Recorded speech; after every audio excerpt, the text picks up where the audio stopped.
Meanwhile, you're always about women's business. Always talking about the sisters. Always talking to the sisters. They've got mahrams. They've got walis. They've got their guardians. And it isn't you. I mean, I hate to use their terminology, but this is about the most beta thing you can possibly do. Always in the women's section. And the irony is that these are the same ones who are endlessly droning on and on about masculinity. Meanwhile, you can't do the basic thing, the most basic thing that men do as men, which is to ignore women. I mean, I'm sorry, I don't mean that in an obnoxious way, but women have their world, their sphere, and men have their world and their sphere. But meanwhile, you're always trying to weasel your way into the sphere of women, under the guise of nasiha, under the guise of advice. But you're just like a peeping Tom who's trying to justify why he's doing what he's doing by saying that you're just trying to check up on the sisters to make sure that they're safe. No, it's not your business. The men are over here, brother. Meanwhile, you keep sliding your way back to where the sisters are. And this is very disrespectful. It's very insulting to their walis. I mean, let's take this offline, Let me catch you on the street talking to my wife or talking to my sisters about how they shouldn't go out, or they shouldn't go to the gym, or they shouldn't go to school, or you don't like the way they're dressed, or what have you. I wish you would. You better hope that red pill you took is a painkiller, because you're going to be dancing cheek to cheek with the concrete here.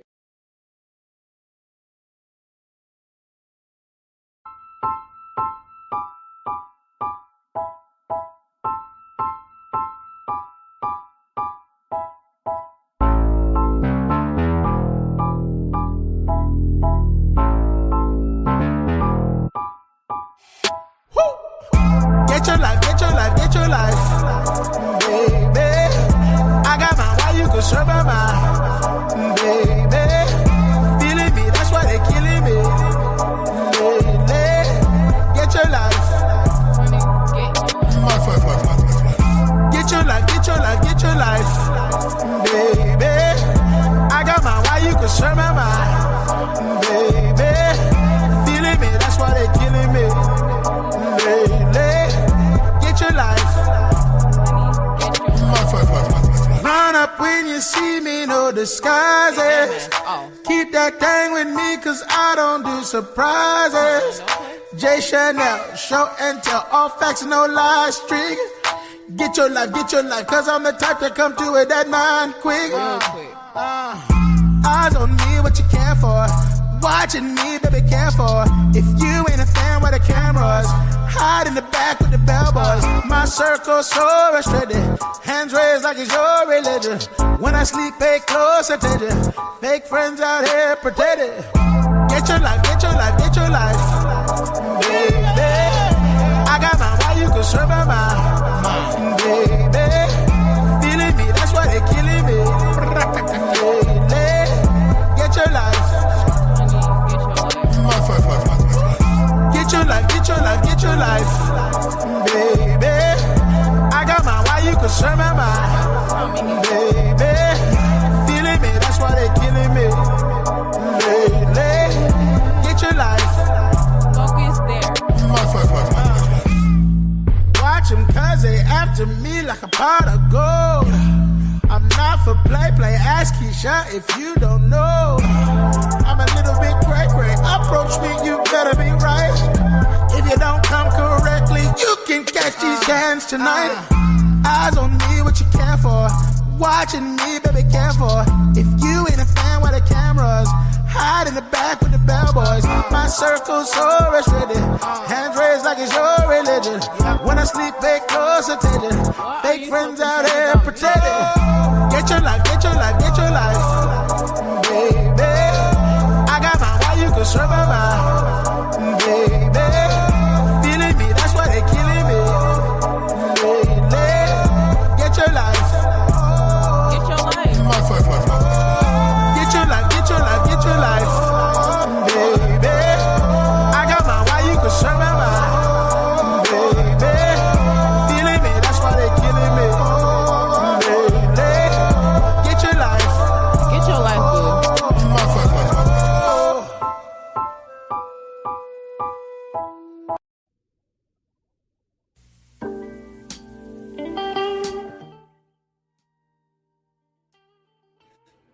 Good morning, good evening, good night, and good afternoon, ladies and gentlemen. It's your nighttime, right time DJ Music, and welcome to another episode of The Chop Shop. Give me a 1 or 2 down there in the listening lounge there, Candy Cane Lane, if you can hear me. How you doing? Happy Monday to all those good folks. Wow, it is the 29th of June already. Just thinking that 6 months gone already, folks. But as we see in the YouTube streets, even though 6 months have gone in this year already, we still got the same fuckery going on. Thank you very much, there, Candy Cane Lane. Thank you very much. Hope you had a great weekend. For all the yous that are surfing out in the cloud, I tell you what, it's going to be about the Angryman. Y'all see it right there on the screen. Nothing but pure Angryman. I ran into a young lady this weekend, which kind of inspired this. I kind of had some things in the, I'll say in the files on the Angryman, but it just solidifies my point. 15 years ago, 11 years ago, 12 years ago, this guy's still saying the same exact things that he was saying then, he's saying now. But he likes to take the claim that he built this so-called red pill space, this manosphere space. Me personally, Angryman, let me turn my music down here. Me personally, Angryman, I wouldn't take credit for that. I would not take credit for building, as I like to refer to, the island of misfits. But since you want to take credit for it, great. Since you want to take credit for it there, Angryman, let's talk about it. Now, if you're out in the cloud somewhere, if one of your angryettes want to come through and defend anything that I have to say, anything we talk about, then by all means, let's do that. What's up there, Wilbert Howard? How you doing? Good to see you. Already, I've never met Wilbert before, but here's somebody I've never met before that has the same nasty opinion about you already, Angryman. Never seen Wilbert before. But Wilbert says, Angryman is a chump. I think for some reason or the other, we're going to see a lot of that today when folks come in, saying how they disagree with you. Now, I've been around you for years. I think 2013, 2014, 2015, all through the Blog Talk Radio era, all through the masculine mercenary era, all through the different facets of the Angryman that you have tried to change yourself to make yourself relevant, even running all up in white folks' faces. Remember how you was cheering on Just Pearly Things when she said that slavery was a choice? Remember how you ran up on the blue-haired god Destiny, and one of the very first things that came out your mouth that black women, or women in particular, but you focused on black women, that they only went to school and higher education to get degrees in basket weaving. Out of your own mouth. And that was 10, 11 years ago. And basically, you're still on this campaign about how bad women are, in particular black women. You adapted this moniker called the Beano Nation, black in name only. So I'll ask you, Angryman, or any of your other detractors that want to come up here, how can you be black in name only when you claim yourself to be a black man? So everywhere that you go, Angryman, they're going to see you as a black man. It's not name only when I walk into a store. It's not name only. Yeah, basket weaving. That's what he said, Candy Cane. It's not name only when I'm driving in my car. They identified me as black automatically. Now, you can try and extract yourself from the black community all you want to. But I'm here to tell you there's enough of those. Let me go ahead and give this disclaimer. I'm not talking about all white Americans. But there's enough white Americans out there that will give you your black card quick, that will tell you that you're just one of them. And you're just a tool that we use to infiltrate. We like little homie folks like you. We like folks that'll get on the screen and scream at the top of their lungs about how nasty black women are. We like guys like you until we can't use you no more. But as I said, Angry Man, it's not only me that thinks that way about you. So let's go, before we listen to you brag on yourself and listen to you at some other podcast that you hang out on. Let's listen to you and let's see how much sense you really make. To me, you are dumb as a bag of rocks. You don't know your hole from your ass from a hole in the wall. Me personally speaking, I can honestly say if I met you in real life, it would not take me long to deduce that I would not like you. There's nothing about you. I don't see any redeeming qualities in you as someone that I would want to befriend now, then, or ever. You're a loudmouth schnook. That's how I see you. A loudmouth schnook. And I'm not the only one that thinks that way. So let me take this off the screen here. Y'all like to go over and talk shit about people. And I generally try to be nice about how I speak about folks. I generally try not to call your names. But y'all don't mind doing it. Y'all don't mind calling folks out their names. Y'all don't mind giving black men and black people. There goes another one. Kira, welcome in. Kira, Kiba, I think that's how you say your name. I ain't got my reading glasses on. Kiba, I'm sorry if I mispronounce your name, but there's someone else I've never met in my life, Angry Man. But they all say there's two people right now I've never met. They say the same thing about you. You're a chump. So let's go to somebody that knew you from the past.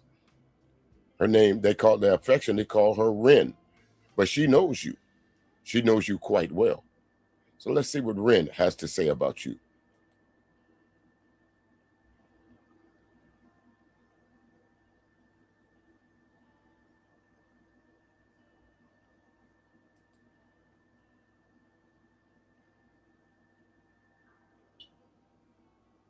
It'll start in just a minute. Hold on. Ren, you ready? Let me get to where it's playing something there, folks.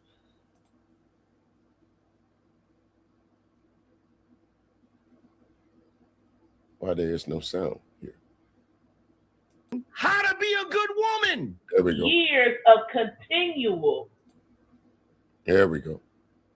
We got to it. There we go. Now, I would think, and this is not even so much about Angry Man as it is the mentality that still exists in this community when it comes to relationship talk. And I mean, like this, from when I started doing this stuff, this is over almost 15 years of continual nonsense. Like nobody is growing up. And so for me, my main issue is Angry Man is sitting here. I believe he's older than me. So you over half of 100 and you are still out here giving young people stupid ass advice. So let's just listen. And I just want to challenge people who listen to this nonsense. When are you going to grow up and think for yourself? Thank you. And I will say the disappointment for me. When are y'all going to stop letting Angry Man be your fearless leader? When are you as grown man? Because we're not talking about teenagers. We're not talking about folks in their 20s. We're talking about grown men in their 30s and 40s and 50s taking advice from Angry Man. When are y'all going to grow up?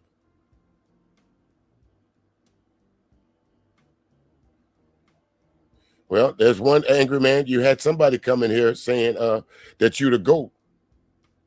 The goofiest of all time. I'll say that.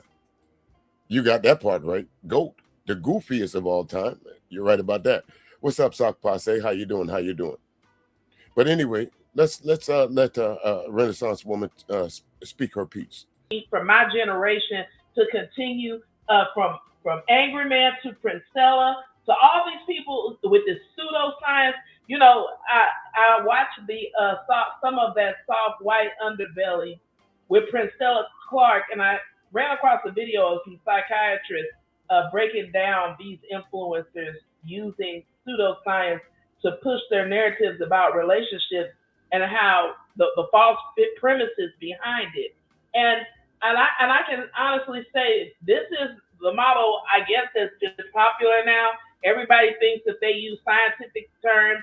I look at it with Chase Hughes. I look at everybody talking about cognitive function and neuroscience, and I notice she does that a lot too. And that's definitely something Chase Hughes does a lot. Mel Robbins, everybody's talking about neuroscience. And I want the working, because this is the Working Class Chronicles, one of our segments. Well, I won't say what's how you say this? Stone, first Stone. 88, 888. I won't say that she's mad. I think that she's speaking her mind clearly and articulately. And I think that's a lot of problem with you Angryman supporters. Y'all see as everyone that speaks to y'all or speaks against you is mad. Well, Stone, you can't call me a silly female. Can you? You may be against what this woman is saying, but you can't call me a silly female. Can you? And that's a lot of the problem. You guys don't y'all don't listen to hear, y'all listen to say you wrong. But yet Angryman will sit up there and say y'all a whole hook, line, and sinker or some shit that's easily, and I'm gonna prove those points that's easily rebuked. Who's the more intelligent one? Someone here listening to a dummy, or someone who looked for a dummy to listen to? Who's the real dummy? If I thought someone was dumber than me or lack of intelligence, I wouldn't be in here trying to have a conversation with them. Stone. So let's see how dumb I really am. Why don't you hang around, Stone? And when you feel like it, when you say, hey, give me the link, come on up, Stone. Make sure you're on the right side of the thing. Come on up and let's talk about the Angryman. How about that? You game for that? You game for coming up and okay. You game for coming on up and defending the Angryman? It ain't gonna be good for you now. I'm gonna tell you. Is all of this stuff is packaged for the everyday average Joe. Because one of the purposes of using all this rhetoric is to talk over your head. And when you express that you're not familiar with those terms, or you don't know anything about whatever it is they call themselves researching and studying, it's a way to silence you and get you to be quiet so that they can be right. But it never addresses the behavior that you're actually looking at. But let's just get right into it. What's scary is that some of you have been horrible women for so long that you don't even know when someone is showing another woman how to be a good woman. Define a good woman. Some of you have been horrible women. Some of you have been horrible podcasters the whole damn time you've been on here, that you don't even know how to be a good podcaster when somebody gives you the direction. Define good. What's good for you, man? Can you do that, Stone? Define a good woman. Define your idea, not what the idea of the Angryman's good woman is, and all you Angryman supporters. Define a good woman. I guarantee it, for every one of us that answers that question as men, it'll be different.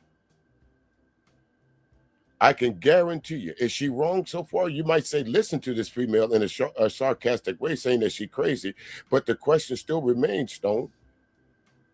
Define a good woman. Is that not a fair question?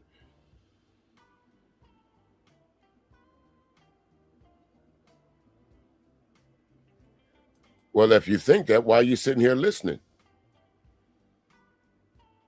Huh? Ask yourself that, Libra. If you think I'm sounding crazy, or if I'm sounding like I'm recorded in a dumpster, why are you here? I'm sure you can find another clearer stream, but let me tell you, I got quality, top of the line shit over here. So maybe it's not me. Maybe it's the way you're hearing it.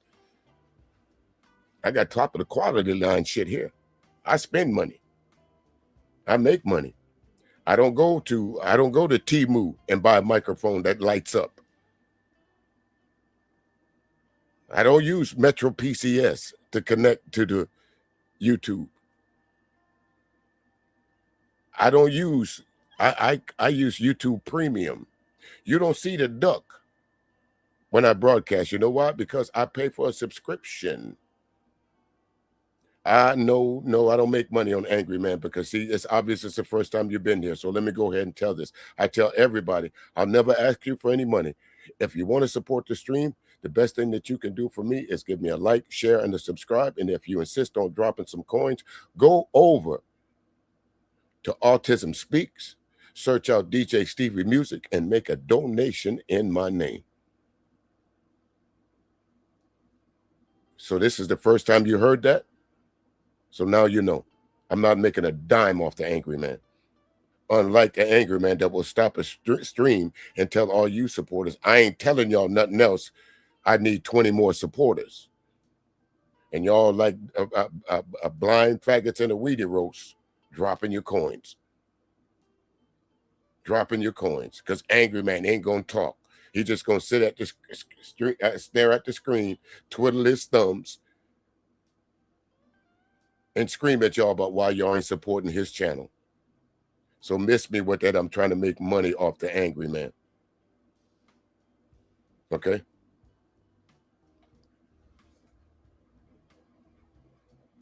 May not be good for everybody else because obviously you're about to sit here and promote some bullshit. But continue. How many of you guys seen this YouTube short that I did? Did y'all see my reaction to this short? Look. So if y'all saw my YouTube short, this woman, this lady said that she found or online, there's a text message between two white ladies. One white lady is schooling another white lady on how to get professional athletes, how to get black men that are professional athletes. And this chick said, I want you guys to pay attention to this text thread because it puts us in the mind of what black men think. And I'm like, so you're going to look at a text thread between two white women to understand how black men think? So number one, just the fact that you would even have to do that as a black woman is nasty work. That's number one. You shouldn't have to. Why would you need to look? Well, of course, Stone, you're going to agree with him. And it's funny to me how you can say that this woman sounds angry, but the Angryman don't sound angry. You've pointed that out a couple of times. I mean, he's not wrong about what? You know, they say for some of you black men, white women is y'all kryptonite. Put a white woman in front of some of y'all and y'all know what the hell's going on. No matter whether she's big, short, tall, fat, ugly, small. All she got to do is be as white. Just Pearlie's a prime example of that. Prime example. All she got to do is be as white.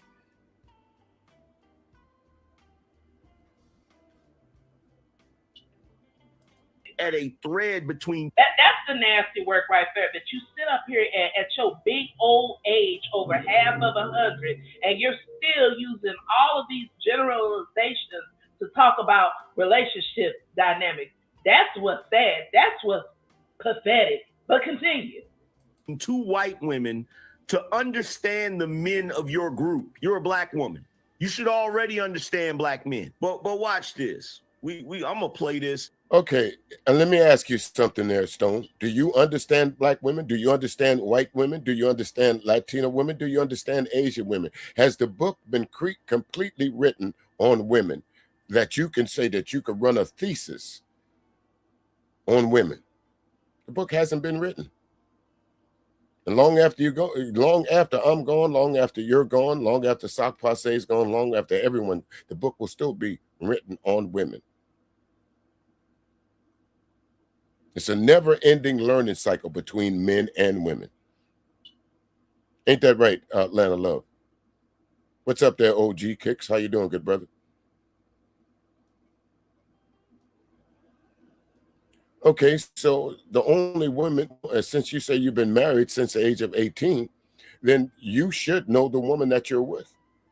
You should know her ins or outs, her moods, her highs, her lows. You should know that, being around that particular. But I guarantee you, what works for that woman that you've been with since from 18 to 32 may not work for that woman, another woman. It's not a one size fits all.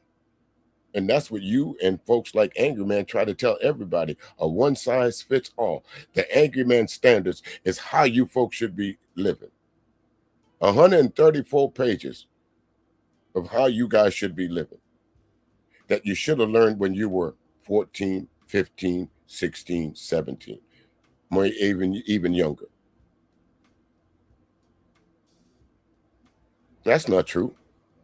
People stay married all the time. Maybe the folks that you know don't stay married.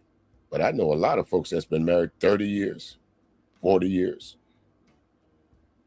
And when y'all hear this, bro, look.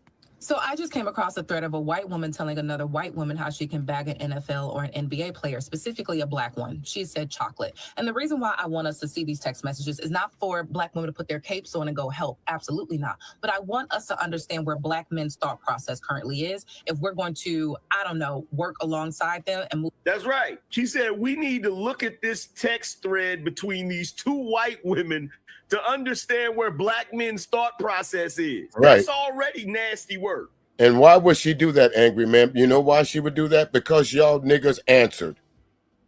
Y'all niggas typed in the chat room. Y'all niggas left messages. That's why she could look at it. That's why she could examine the threads, because y'all niggas answered. That's why.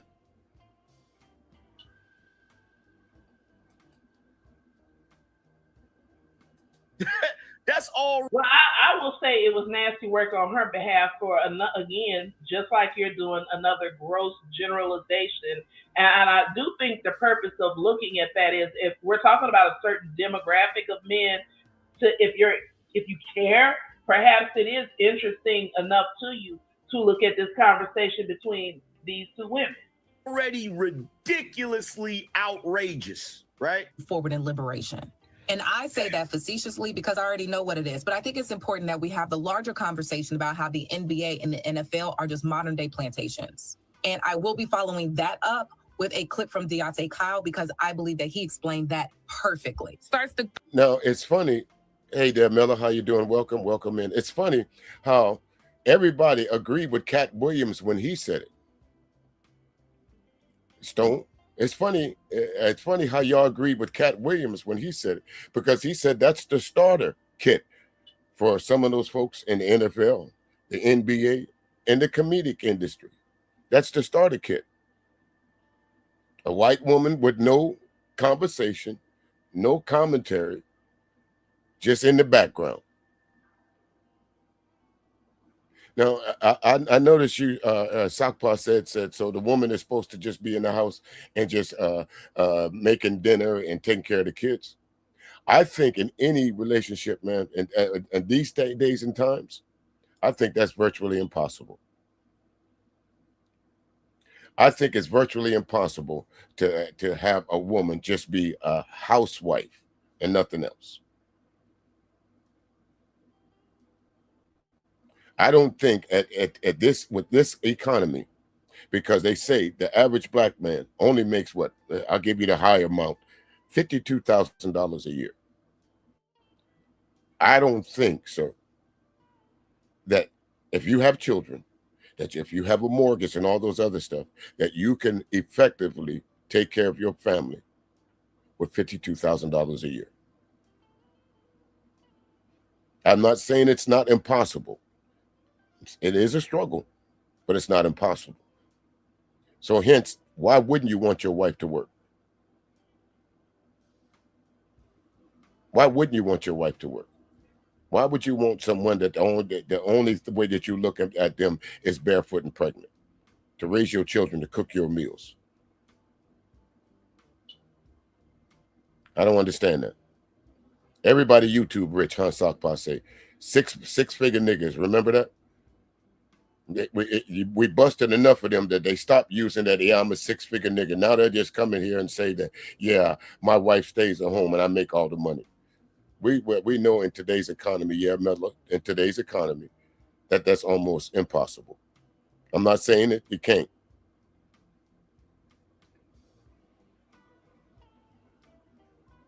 Hey, listen, I'm not saying that you're not made land and investments. How would I know that?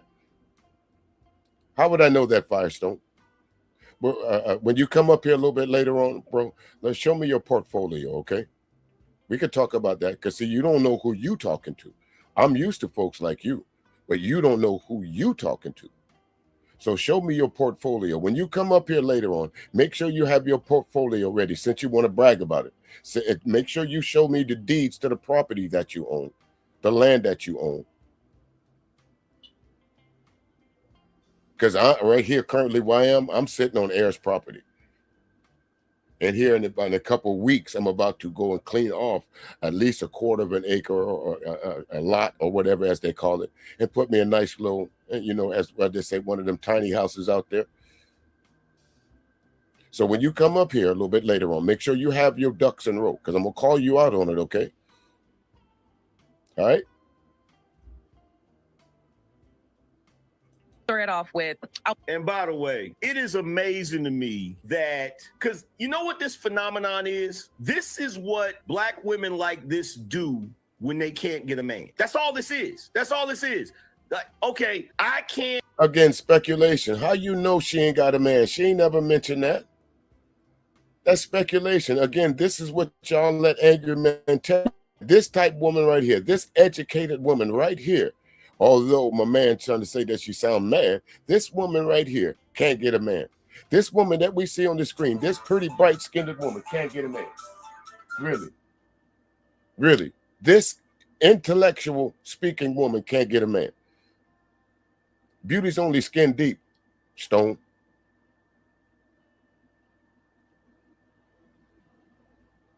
This woman with this pretty smile, with the glasses and the earrings, with the nice clean look about her, can't get a man? Or any other woman that may look like this? Let me tell you something, Stone and Angryman and the rest of you angryettes over there. A one-legged woman with one arm missing, half her hair gone, can get one of y'all niggas, as long as she got a wet spot.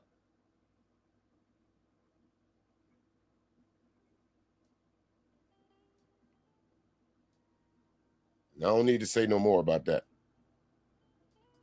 They can't get a guy, and they're trying to figure out why. But the problem is they never want to look at themselves. They never want to say, well, what am I doing that's stopping me from being able to get? Where did you get in the conversation that she's having that she's trying to get a man, or that the other black women were trying to get a man and they didn't know what to do? And the fact that you and I well, let me answer that for you, Mother. She says, it's just the whole why wouldn't you want your wife to work statement that I find interesting. What do you find interesting about it?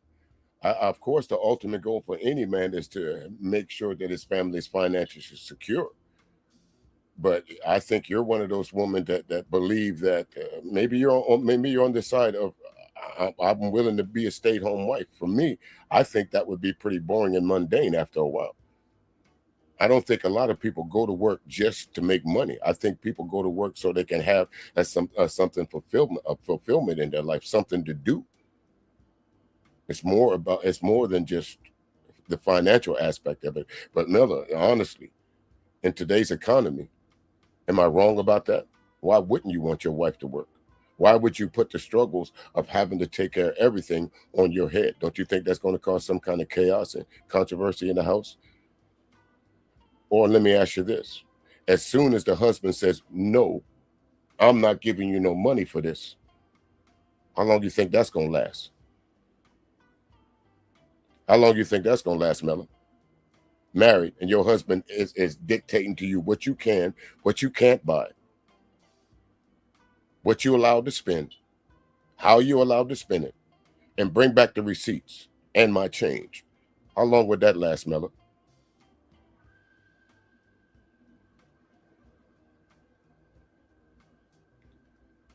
Define success, Stone.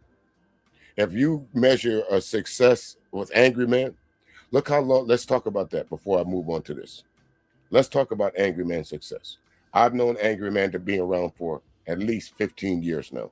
And the lady that we're listening to, young lady here, will attest to that as well.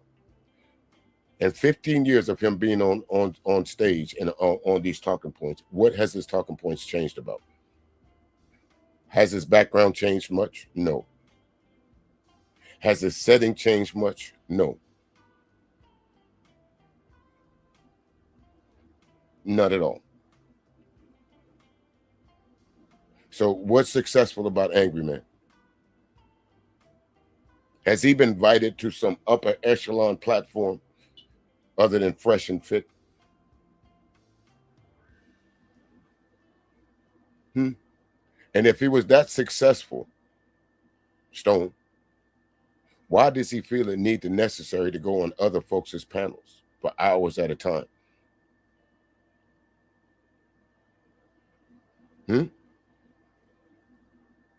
If he was that successful.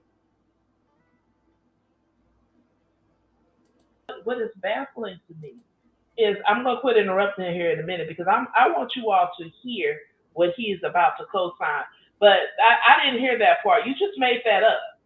Get a guy and keep a guy. They don't want to do that self-assessment. They don't want to do that internal work. So what they do is they're out here grasping at straws, looking for every reason to justify. Give me the reason to tell you to shut up now. Listen, why do you think that these women are having problems keeping men? Again, the generalizations.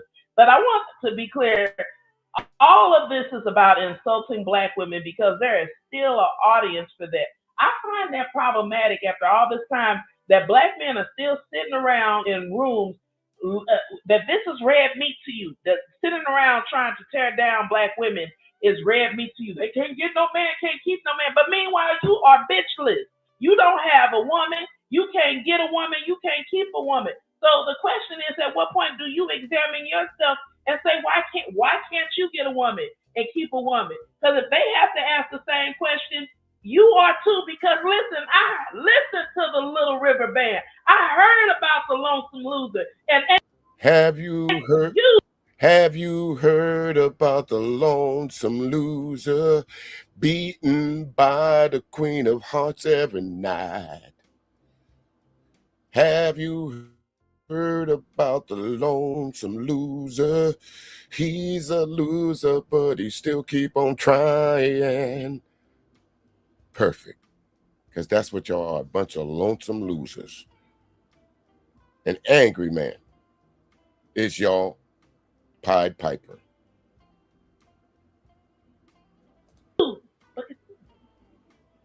Why they're single. But I want you to listen to what these white chicks are saying to each other. Starts the thread off with, I want a football player, NFL preferably, a tall chocolate one, like you did. I want your life. That's easy, but you have to play your cards right. You can't be an emotional little. Well, what you do for a Klondike bar? That's what this bitch did. You guys hear this? I want one of those. You know, give me a rock'em sock'em robot. Like, it's not, hey, I want a good man. I happen to be attracted to Black men. I like this, but I want one of those. And what did she say? It's easy work. She just said you were easy. Don't you ever let me hear you say shit about a woman being easy, because obviously these women have pegged you as the whore of Babylon that you are. But continue. Girl. And she says, teach me.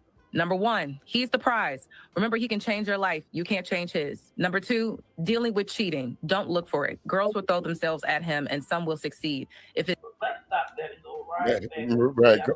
I'm going to stop that right there too. If y'all women are taking advice from this, then you don't want much. And here comes, I guess, inbreed. First of all, you should probably go change your name. I don't know if you come in here friend or foe, but usually when somebody types in there, this host, there's nothing good coming behind that. So what's your problem with this host? Inbreed? You mean you be inbreed? That's what you mean? Are you inbred? Are you white bread? What you coming here for? To type that, you had no other place.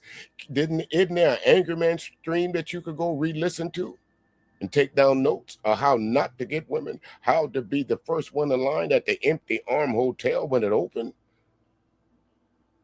Or is it that NPD that you're looking for? No pussy do check. Which one? No, that's not the secret. Because there's broke women, there's broke men and women in lasting long relationships. So being rich ain't the secret, sir. Listen to that again. This is some stupid shit right here. To thread off with, I want a football player, NFL preferably, a tall chocolate one, like you did. I want your life. That's easy, but you have to play your cards right. You can't be an emotional little girl. And she says, teach me. Number one, he's the prize. Remember, he can change your life. You just set y'all asses up here so. Yeah, remember, he can change your life for at least 5 or 6 years or until he get, what, injured. They forgot to tell y'all that part, that the average running back, ABT, last 5 years in the NFL? That the average wide receiver lasts, 3 years in the NFL? That the average quarterback lasts, 2, 3 good seasons before he's benched for another one? Before he ain't the popular guy anymore? They forgot to tell y'all all of that. What they're telling you is get them while they're hot. Ain't that right, Zahara? That's what they telling y'all. Get them while they're hot. No matter what they look like, no matter how, as long as they under contract, get them. Even if they cheating on you, because you know when they go out of town, they got the out of town chick. But you're going to have to live with that for now.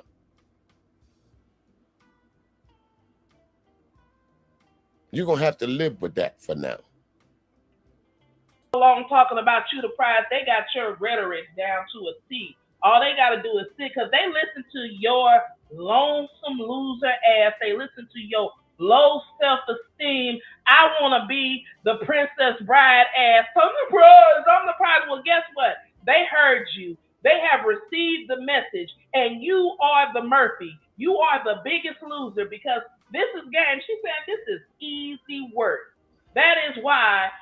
What is the average life of the sports athlete? What is it? 5 you're playing maybe 5 years, 10 years at college, and most of you aren't playing 10 years because you're aging out, right? Yeah, I heard some of these guys acting like age is something that's supposed to be bad.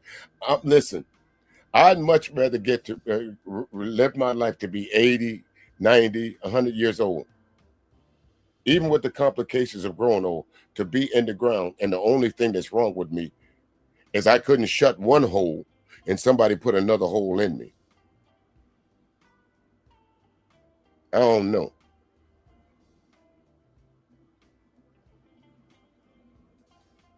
Then we have to look at your divorce rates. The divorce rates for athletes are the highest in the country. So this is, I want your, and then for her to say, I want your life. So when the sports is over, when the money, when you have... Well, hold on. Well, thank you there, Firestone. You say I sound 120. So that means I've been around a long time. So maybe you should shut the fuck up and pay attention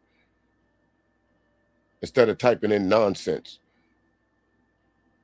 You lucky I feel like dealing with trolls today, Stone, or I would have been put your ass out of here. You lucky I adjusted my chi today to have to know that woo-saw, that I had to deal with trolls today. Now, this is what I want you to do. I want you to reach up, grab your top lip, connect it to your bottom lip. You know what I just taught you? How to shut the fuck up and listen. Making the money and getting the attention like that, the relationship is over. And then they move on. We're not making this up. Sure ain't making it up. Ask Chad Ochocinco. Well, where do you think Basketball Wives came from? Where do you think the Real House of all these shows come from? From athletes. Look what happened to Cordell Stewart. Look what happened to Tiger Woods. And women that just came after them for them contracts and not for love. But that's what y'all want to believe. And I'm really trying to get away, Stone, from you talking about going across the pond, sir, that is not a flex. All these women in the United States of America, as of grown age, I don't know how old you are, so I'm going to go 25 and older. You got to go across the pond for some cooch? And I'm the lame one? You couldn't have went to Cleveland. You couldn't have went to Buck Tussle. You couldn't went to Cavers Corner. You couldn't find some hole in the wall in Emporia in near Virginia or some place in Meridian, Mississippi to find some cooch. You had to go to the Dirty Foot country and find some cooch.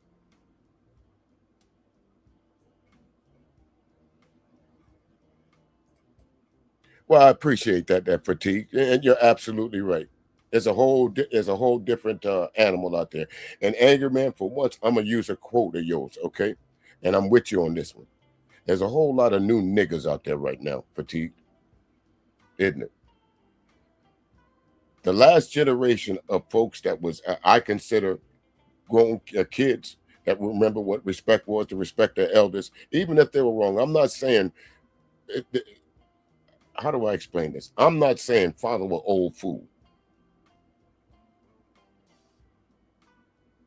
It's Buck Tussle. That's where the hillbillies is from. The Beverly Hillbillies, Buck Tussle. No, Petticoat Junction. What I'm saying is, I'm not saying follow an old fool. But what I'm saying is sometimes, respect these elders. Because a lot of us are not out there trying to feed you with bullshit. I've taken all the parameters away to get somebody to come up here and say that I'm just whistling Dixie. I don't ask you for no money. I don't stop my stream in the middle of it to say hit the link. I don't promote myself as being the God's gift to women. I don't promote myself as knowing everything about life.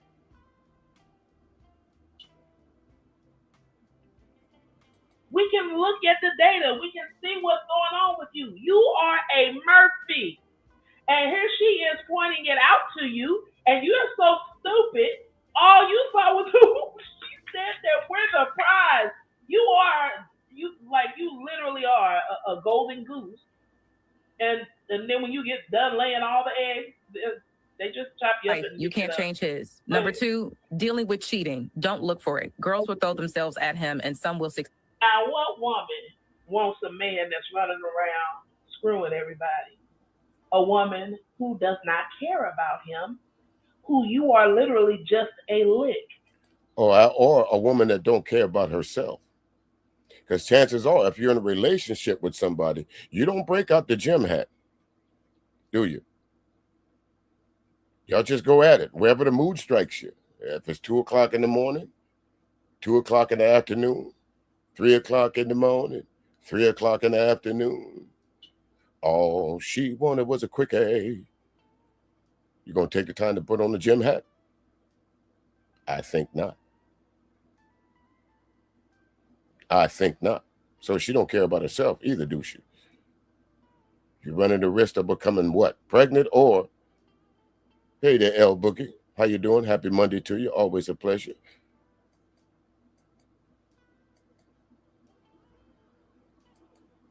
So first thing you do, don't worry about the other women. Let him do whatever he's gonna do. Don't even look at it.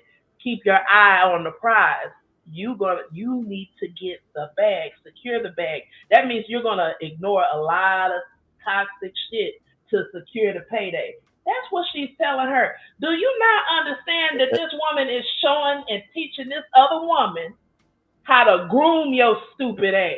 And that's what Anton be telling y'all. You got to go, you bag chasers. He called y'all bag chasers. And Angryman, that's what he tells y'all. That's what y'all godfather, Kevin Samuels, was telling y'all. You gotta level up. You gotta become a 6-figure nigga before you can get the right woman.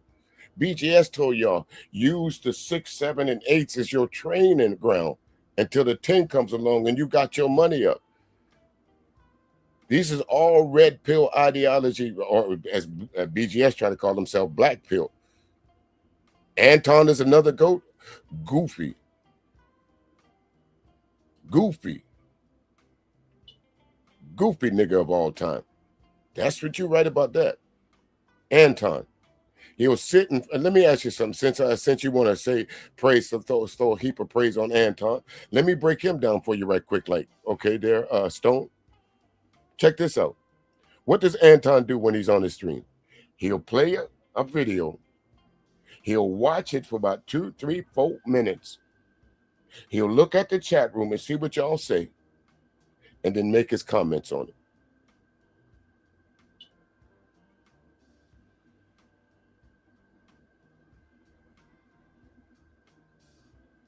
it. Your wife speaks 4 languages. That's great. How many you speak? I don't know why you choose to tell us all your personal information, but that's great. That's great. She's an educated woman. You did good for yourself. So let me ask you, with this highly educated 4 language speaking woman, what the fuck you need with Angryman? You sure you want to keep continuing to type, Stone? With all that money you got, with all them business dealings you got, what is the lure between you and Angryman? Huh? What is the lure? Are you and Sock Passe going at it I'm trying not to repeat what Sock Passe is saying you. I'm gonna let that argument stay in the chat room. But from what I see, Stone, he got you in the corner throwing uppercuts and jabs at you. You ain't responded. I'm gonna have to wave that fight off down there. Sock Passe, ease up on him a little bit. Come on back to a corner. Let him breathe for a minute. Let him breathe. Oh, let me speak on one other thing here. My man, nonconformist. You're absolutely right. Well, I'm not sure if you're a female. I don't know. It could be one of those ambiguous names, but you're absolutely right. If you got to go to another country to find love, you need to check yourself. You need to do one of them Michael Jackson's Man in the Mirror kind of things.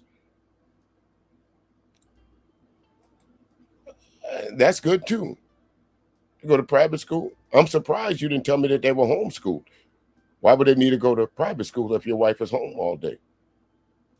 What your wife do all day? Sit around and be a sweet Polly purebred homemaker, making you biscuits, cornbread. Hey girl, you gonna eat your cornbread? Oh no, motherfucker, you can't have my cornbread. Or part 2 of my ass whipping spree is gonna start if my cornbread ain't cooked when I get home. Is that how it goes? That's easy, but you have to play your cards right. You can't be an emotional little girl. And she says, teach me. Number 1, he's the prize. Remember, he can change your life. You can't change his. Number 2, dealing with cheating. Don't look for it. Girls will throw themselves at him and some will succeed. If it's just a fling, let it go. But don't let him get emotionally attached to one of them. P.S. He'll always be attracted to black girls. You got what I need. But you say she just a friend. Activate that Shanae in her by picking at her and let him see it, and then he'll ditch her. Then she said, pick at the black women. Shanae. That way she'll get mad and act like Shanae. Mm-hmm. Do you see this? So, like, these men are sitting here listening to this stuff and don't even understand that. How did I know, Firestone, that you was going to say that she was right about that? Again, see what the problem is. You got some mislabeling going on. You're not talking about WOMEN, sir. These ladies that she's listening to this stream in the background, she's not talking about women. She's talking about the kind of that you like, the kind that Angryman like. Type this in the chat room for me in capital letters, somebody. WIMMENZ. That's the kind of women she's talking about. Because a woman ain't going for that shit. A woman ain't going to go for and tell somebody, yeah, it's all right to cheat on me. Yeah, I'm going to be with you just because you got money. Women don't do that. Women's do. Matter of fact, they got a name for them. They call them tramps. They call them easy. Back in the earlier days, all they used to take was a moon pie and a grape soda. Any color. Women's, not women. What's up there, Zero? How you doing, good brother? This is grooming. This is dehumanizing not only the women, but you as well, because you are this sounds like asset control. You are a tool to be controlled. I know what you like. You are sex crazy, and you want to be the prize. You are easy work. Says if she's like us, it'll be harder because more than likely she's playing to win him too. Make him choose. Number 3, be an asset. Fold his clothes. Buy and bring him his food. Do his homework. Completely integrate yourself into his life where he can't function without you. 4, buy his food, fold his clothes, do his homework. All you got to do is do all this to secure the bag. That's it. That's all you got to do is fold his clothes, fold his drawers, cook him something to eat, and you're secure. Because once you get it, when you insert yourself into his life in a way that he feels like he can't do without you, got him. Don't embarrass him. Don't cheat. Don't text other men. His cute friends and teammates will try you, but ignore it. Just in case the relationship goes south, another athlete will see you as gold. 5, completely go wild on him in bed. If you miss that bus, there's another one coming if you just be cool about it. Don't sweat it. So, listen. If you miss that bus, don't sweat it. That's right. It's like the city bus. You miss that one, sit there long enough, another one will come along. What does she mean by that? Because every year, the NFL has what? A draft. Every year, the NBA has a draft. You don't think some of them women, matter of fact, how many of y'all, matter of fact, let's talk about this for a second. How many of y'all were screaming at, what's the kid's name? Travis, the kid from that went to, that had the Latino girlfriend. How many of y'all screamed at Travis? Travis Hunter. How many of y'all told that nigga he was doomed for despair, that his woman was a tramp? How many of y'all screamed at them for picking the wrong woman, that she only wanted him for his money?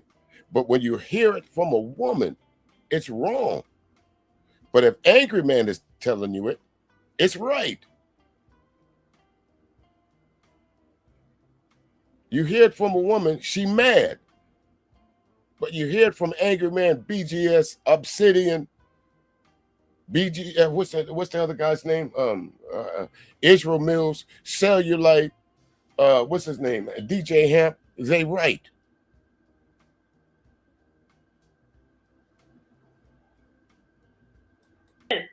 Hey, you might lose that one because you're going to be competing with other women like us. But just, if it don't work out, play your cards right, because another one of his thirsty ass teammates will be watching and you can scoop him. Well, sir, let me go ahead and address that. See, again, Stone, you really obviously don't know enough about me. Sir, this to me is a hobby.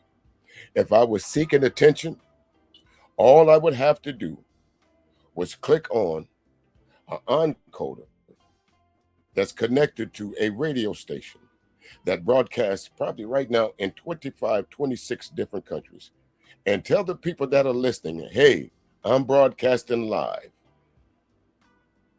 I choose to be here. Unlike you, I don't have to tell everybody, like y'all say, show your work. I don't have to show my work. My work speaks for itself. Be careful who you question it. I told you, are you sure you want to deal with me? I'm not that average guy that's formed up with some clique. I'm an independent contractor, sir. I'm an independent contractor. As a matter of fact, let me show you something. Hold on just a second here. So you don't think I'm bullshitting with you. Hold on. Hold on just a second there, young blood. Because you sound like you're young and you sound like you're stupid. So let me show you something. Since you want to tell everybody what you got, hold on a second.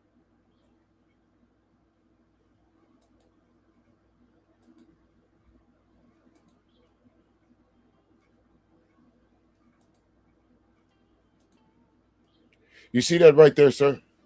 That is an entire radio station that broadcasts in several countries right now. State of the art, top of the line. This will change the face of internet radio broadcasting. What you see on this screen right now.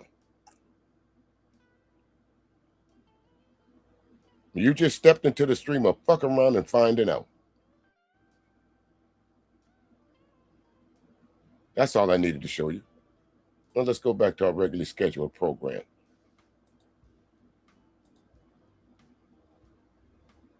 Where was I at? There. Do you not hear that they are talking about y'all dumbasses like your thing? Didn't get that Lamborghini, but there's another one over there. You didn't get that one.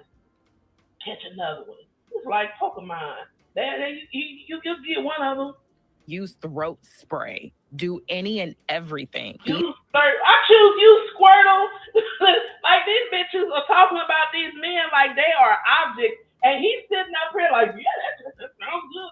Oh my God, throat spray. 5, completely go wild on him in bed. Use throat spray. Do any and everything. Be spontaneous. Make it go down anytime, anywhere. Number 6, his mom. Lexi, do not tell his mom any personal information, especially something negative. She will tell his entire family and he'll blame you. Just smile, wave, and be quiet. 7, always look good and appealing.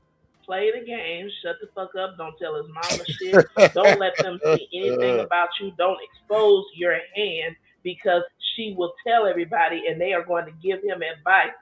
Do you want grooming? What do groomers do? They isolate you from your family or they'll present themselves. What do groomers do? I'm not trying to trigger anybody, but what do groomers do? They court the family so that they can get close to your children. Let me watch my mouth. No, you're absolutely right, because that's what BGS told him to do. That's what BGS told him to do. You're absolutely right. And yes, she is. She is absolutely hilarious. She's going to say something a little bit later on that I guarantee y'all going to get a kick of. Just so triggered by this video. Some of you men are so childlike that she can coach this woman on how to groom your ass and make sure your family doesn't expose you. This is stupid. Hair and face always has to be done. Push for marriage or at least to have multiple kids and you got him. In 2 years on draft. Have multiple kids, push for marriage or at least multiple kids and then you got him. Does this sound like somebody that is trying to love somebody? Does it? Don't you want somebody to love your low self-esteem ass? That you Ren, stupid. I tell you what, if I don't know on draft day. If I don't know anything else about Ren, I know she knows music. She just putting out some Jefferson Airplane shit on you. You got to find somebody to love. Don't you need somebody to love? That's what that song was about. Shout out to you, Ren. You'll be a millionaire and all your friends will work hard in school. On draft day, in 2 years, you'll be a millionaire. You're going to be rich, bitch. Marry him, have kids. At no point. I'm rich, bitch. She said on draft day.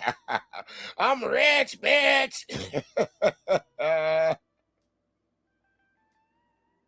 Do they talk about the character of these men? Do they talk about wanting to be with these men? They are talking of these men. Firestone, time for a beer. Call your wife and tell her to bring you a beer so you don't have to get up. Isn't that what she's there for? To wait on your hand and foot? Call her and tell her, hey, bring me a beer. What kind you drinking? What you drinking? Men are a commodity. Where's that old band that used to drive around? They ought to just pack a bunch of NFL Negroes up in a van and drive around white neighborhoods and say, get your commodities, like they used to do when they passed out the free cheese. You Negroes are free cheese. To literally never live the life you live. It's so sweet and rewarding, Lex. I'm in Cancun right now. And what's so scary is that there are Black men in the comment section that do not see a problem. Not girl, I'm happy. I love him. We have a great life, girl. Go get that bag. I'm in Cancun right now. No mention of him as an individual, as a person, as a thing. He is an asset that she is managing. And it is sweet. Like, whoever is married to this bitch should be concerned. I hope you got a prenup, but of course you don't have a prenup because you're a commodity. Get your commodity. I'm in Cancun right now. And what's so scary is that there are Black men in the comment section that do not see a problem with that text thread. No, what's scary is that some of you have been horrible women for so long that you don't even know when someone is showing another. Oh, what's horrible is you so slow that you don't even know when somebody's grooming your dumb ass. Woman, how to be a good woman, bro, with the exception of a couple of bro teaching you how to be a good Murphy. If you see a sucker, lick him. Oh my God. That's right. Things in that. P.T. Barnum said it best. A sucker's born every minute. So the blueprint that Angryman is putting down for you dudes is the blueprint for failure, not success.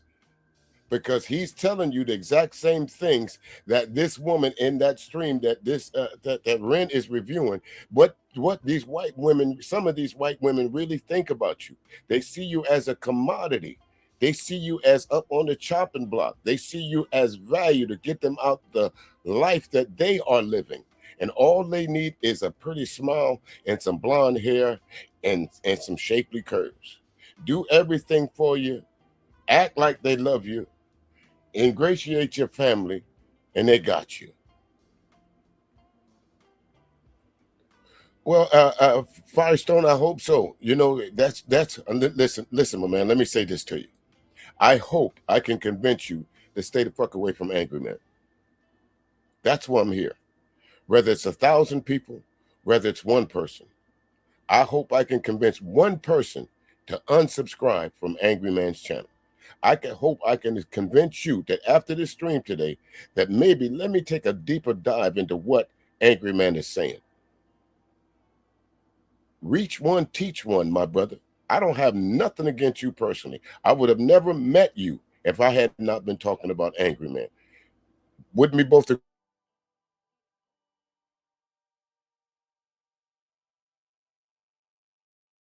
Your defense and my detraction. Am I wrong?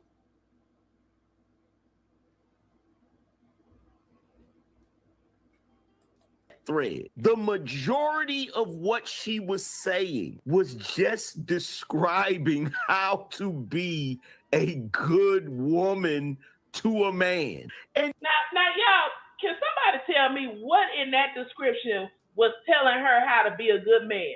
It wasn't you need to be concerned about his interests. You need to know what kind of man he is. What does he value? What is his faith? What does he stand for? Who? Nothing about his health. Nothing about his nothing. It's all about that money. Who is he as a man?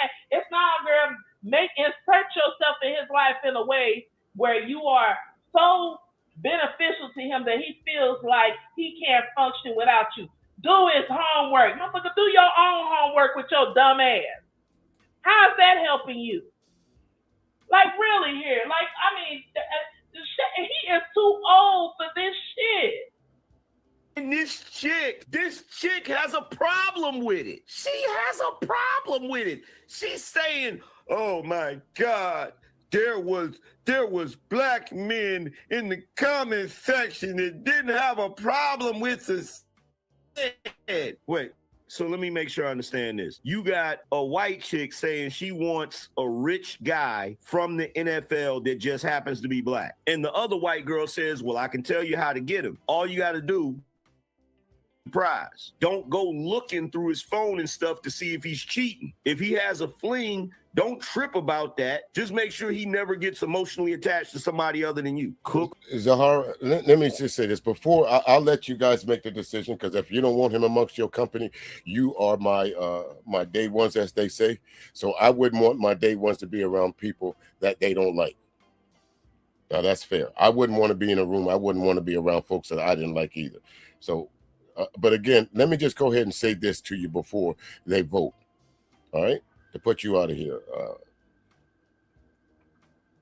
You heard what Angryman said. Imagine if somebody told you that was the only reason that your wife wanted you.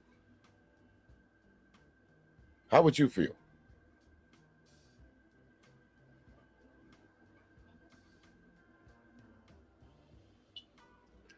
And again, I don't know where you're. He's racist, brother. I heard him talking about white people. Are you referring to me as racist? Nonconformist? Am I the racist that you're speaking of? Is that who you're referring to? Please respond to that one. Are you calling me a racist? And if you are, I would like how you would get me being a racist. How did you deduce that? How did you come to that conclusion? Because nothing I've said here today was in direct contrast with what even mentioning the word racist. As a matter of fact, I even gave the disclaimer. I'm not speaking about all white people. No, I judge people on their actions, sir. I judge people on their words. I didn't prejudge you. I gave you the benefit of the doubt before I spoke on what you said. So that just shut the coffin down on you right there. I just put a nail in your coffin. I didn't prejudge you.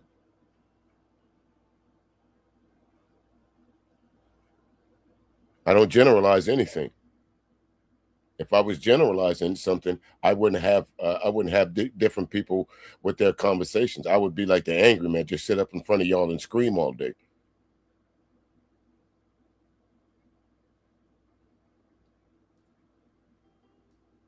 For him, clean for him, go crazy in bed, be his support. Like everything, bro, everything she said has absolutely nothing to do with a real relationship.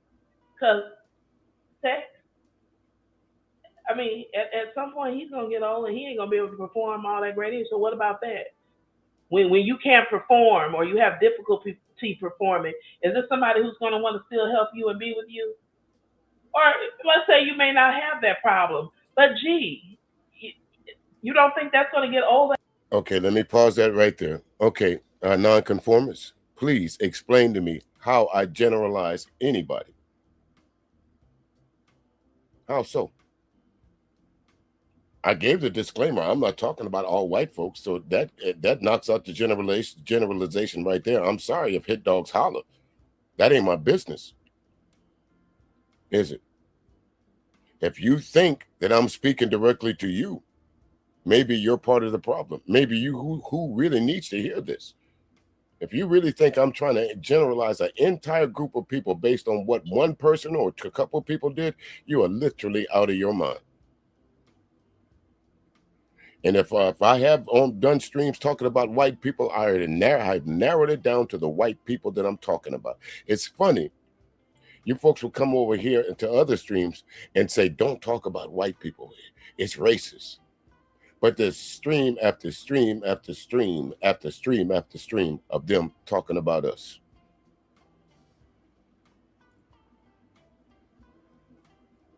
Now, what we're going to start doing, because I know y'all waiting around to see what Angryman is going to talk about. What I'm going to start doing here in a little bit, I'm going to use your name.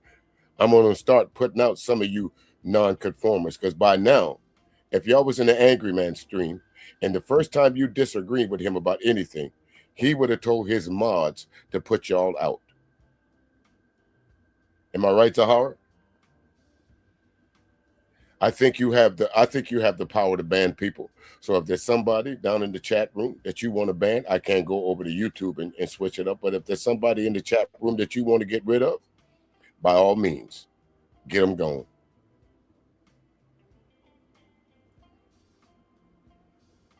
after a while, you know, you are going to do other things in your life besides screw, right?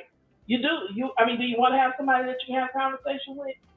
But probably not listening to some of you talk on here because you all are delusional and you don't live in reality. You're not interested in having relationships. You're interested in sex style.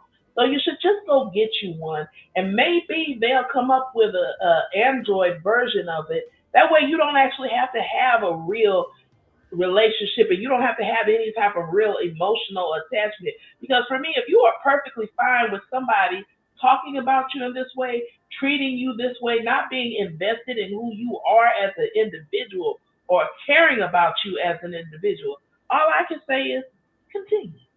Is literally what women used to do in order to get a regular guy. So go get the simp, as you called him, Angry Man. Go get the football player, level up, and then come out and find you a regular guy. But wouldn't that be, what if she decided that in order to keep this NFL star, what if she decides to have a kid? She's off limits to you guys because you shouldn't be marrying baby mamas, right? You shouldn't be marrying women with high body counts, right? So again, they're nonconformists. You say you are generalizing. Otherwise, we talk about individual people. We don't talk about people as black, brown. We talk about the individuals. Well, in some cases, you have to generalize because you don't know a whole mass of people. And other times, you have to be direct at who you're speaking of.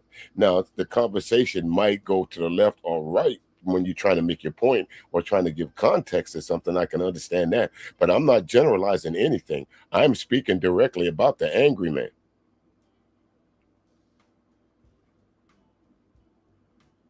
So I'm not generalizing it. And nor is the young lady on the screen. She's not generalizing her conversation. She's speaking directly to the folks that was telling these women how to catch a black man, a black athlete more specifically. So she's not generalizing it either. She just decided not to use their names. That's why she covered it up.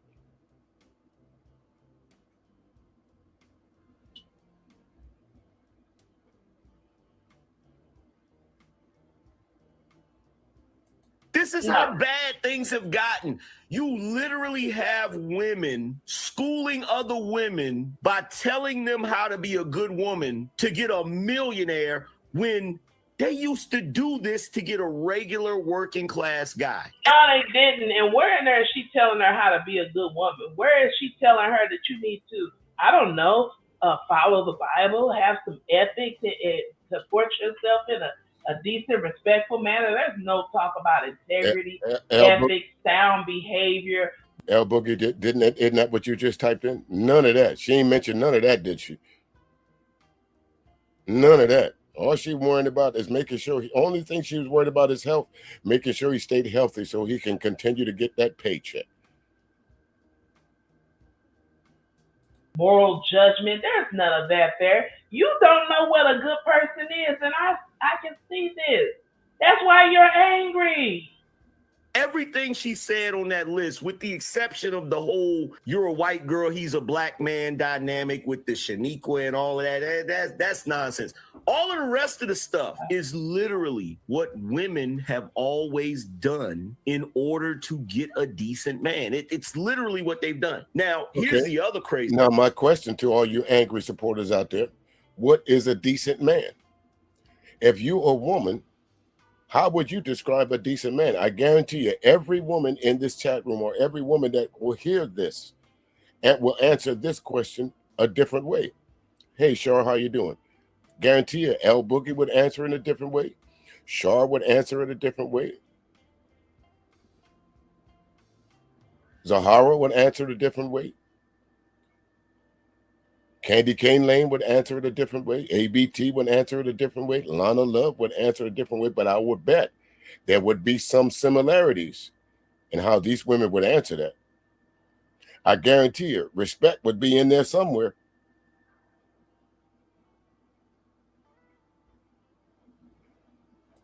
thing. Here's the other crazy thing. The other If he crazy thinks a thing man is that she needs to sit up and ignore him cheating on her, running around with other women and doing all this dumb shit, making her do his homework. Like, why ain't you doing your own homework, dummy?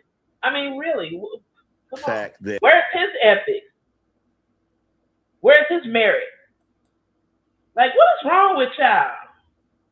This shows you something. This shows you something. Now, she thinks she's exposing these two white women, but really, she's And exposing herself. You're her exposing yourself and all of the how other you chicks have no that's in her morals comment and no section ethics. right now. Yeah, right? yeah, Because there's yeah, another yeah. chick, another black chick in the comment section. She says, "Oh, wow. Thank you, sis. It all makes sense." Yeah, you're right. It does make sense. It does make sense. Because guess what? We'll never see. You're never going to see a thread like You know that. what makes sense? It makes sense why you have a bunch of incels as an audience member or angry men who can't maintain relationships. It makes sense. That's the part that makes sense. Sure and does. you're talking about somebody being exposed, shame on you because angry man. Let me tell y'all something. What does the Bible say? Thou shalt not go with an angry man. With an angry man, thou shalt not go. This is why, because he's going to teach you a bunch of dumb shit. And she ain't never lied. Don't go to the angry man house. Now, my thing is, again, if you are married, why are you talking to single men anyway? Why aren't you in a group of married men so y'all can talk about what it is to be married, how it is to raise children? Why do you think your attention should be directed towards single men and single women? You're not part of that collective group anymore. So what makes you think, angry man, that you are telling single men and single women how they should live, who they should love, and why they should love?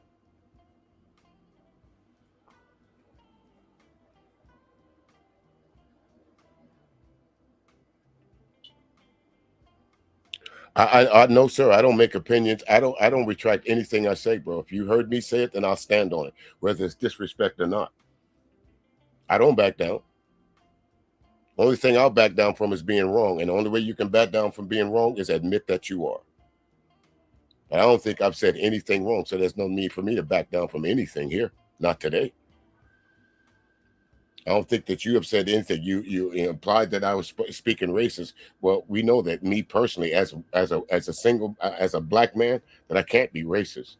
Now, if you would have said I had some biases, or that I might be seen that I'm prejudiced against some things, you might have had a small argument.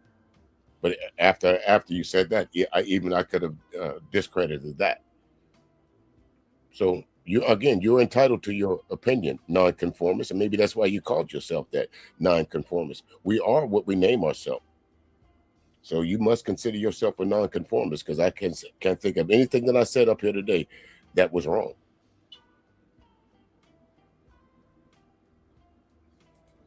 Between two black women. That's the sad part. You're never gonna see a thread like that between two black women. Now, she tries to say, oh, this is manipulative. For one, when are y'all not manipulative? That's part of your nature. That's part of your nature. See, this is what I try to tell dudes. You shouldn't be tripping about a woman being manipulative, because that's part of their nature. That ain't part of nobody's nature. Nobody has to be manipulative. Nobody has to be manipulative.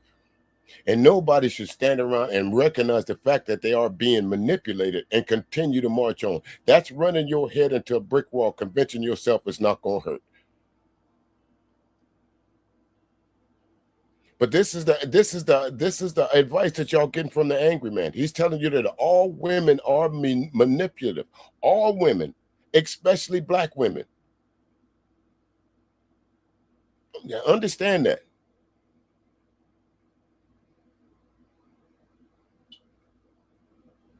What you're doing right here is manipulative. You're manipulating an audience of assholes.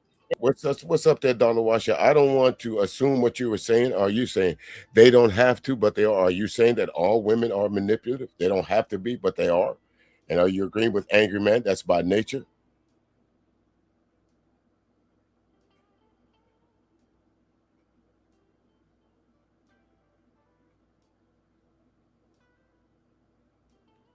No, sir. Racism is not a feeling, sir. See, again, when you folks come in here trying to educate people, racism is not a feeling. It's an actual thing. It may not be a tangible thing, but I can't be a racist at all. At all, sir. I cannot be a racist just by the nature of me being. I don't run any. I don't hold any public office. I can't control how people live. I don't know. I can't make people move out of area. I can't tell people this. How am I a racist? I have no economic backing on me to say I can tell you that you can't live in this place. I can't set a policy that tells you and your family how to live. So how can I be racist? And this statement that you put up there tells me that this is honestly my opinion, that you really think that black people are beneath white people. And this is your way of trying to obfuscate and say, no, not all black people are like that. You got to get up pretty early in the morning to try to outsmart me, nonconformist. No, I'm not capable of being racist at all. I'm capable of being prejudiced. I'm capable of having a preconceived notion. I'm capable of being biased. I have some implicit biases. We all do. Racist? No, not me. Wrong guy. That seems to think that this type of behavior and conversation is acceptable. It's acceptable nowhere. That type of behavior is acceptable nowhere. I don't know anybody that wants to be manipulated. And the fact that you're telling them that they should expect for a woman to be manipulated and it's perfectly fine. And you know what? You can manipulate her too.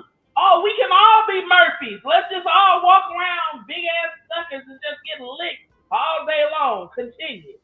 Should be tripping about is, does her manipulate? I don't think he understands that. I don't think nonconformist. She is reviewing white women, telling other white women how they can get black athletes. She has generalized, literally, the lady on the screen, Ren, is speaking about the very thing that you're talking about. White women generalizing black athletes. And it's funny how it's funny how they don't see that.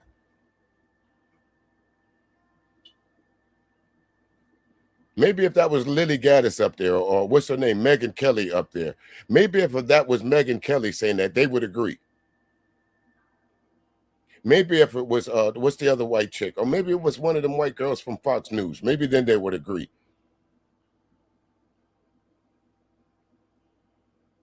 I'm not nonconformist. Sir, I'm not going to argue with you anymore. Okay? Yeah, you just now told me I could be a duck. And if I'm dumb enough to keep arguing with you of how I can't be a duck, who's the real dumb one? So you continue to walk around this earth thinking that me as a black man, I can be racist. You're entitled to your opinion. You're entitled to your thought process. Okay? How do you do that? You can fully comprehend. How are you not comprehending? That's an oxymoron in itself. You're telling me in 1 minute I can fully comprehend, but in the next few words, you're telling me that I can't comprehend. Somebody do me a favor.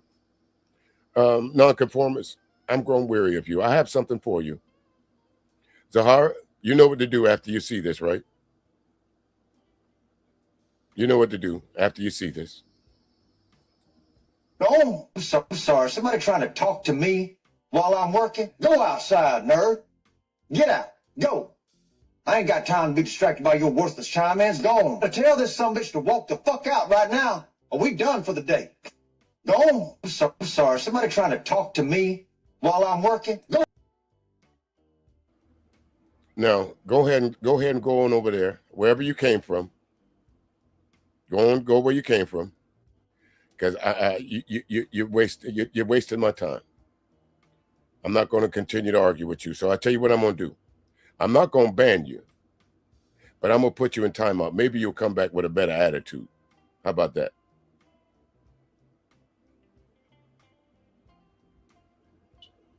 Now, as a matter of fact, I think for that last statement, I'll just go ahead and ban you. because you'll come back in here with some more bullshit. So I'm not even going to waste no more time.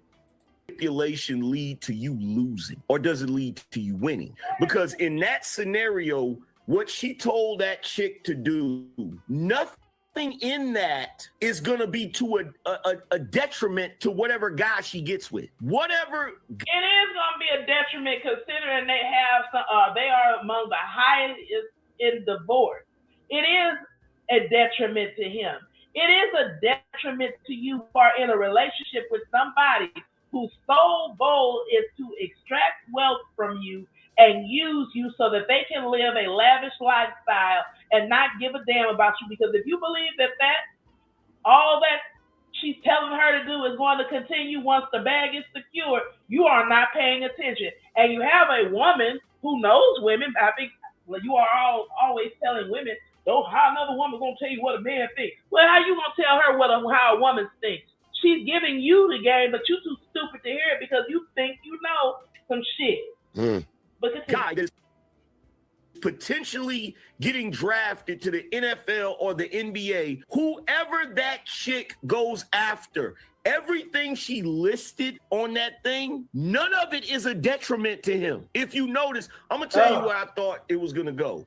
I thought by the time it got to the end of it, she was going to say, and after you marry him, then you can divorce him and take all his money. But she didn't say that. She didn't say that. She basically told the chick, do these things. Do the numbers speak for themselves. She absolutely didn't say it. The numbers and the blog speak for themselves. Every week we see one of these NFL players or one of these NBA players going through what? The divorce or going through the breakup. We don't ask them to put that information out there. They volunteer it, don't they? Every week we see a celebrity couple and some strife. We all watch TMZ. We all watch The Real Housewives of Atlanta. We all watch the Zeus Network. We all watch what's that? Those shows, those dating shows, to where win the athlete of the year. What's that? What was it back in the day? What was it? The flavor for the flavor of love. Y'all think they was after Flavor for his looks?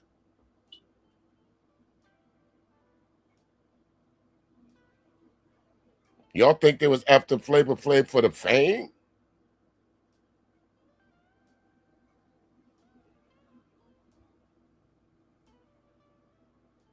FG. And all of the things she said is something that the guy would like. It's something that the guy would benefit from. And if you do all of these things, this multimillionaire athlete will marry you and you'll be able to live a good life. Where's the problem? Where's the problem? Where is the problem? I want to know, like, am I crazy, y'all? Am I crazy?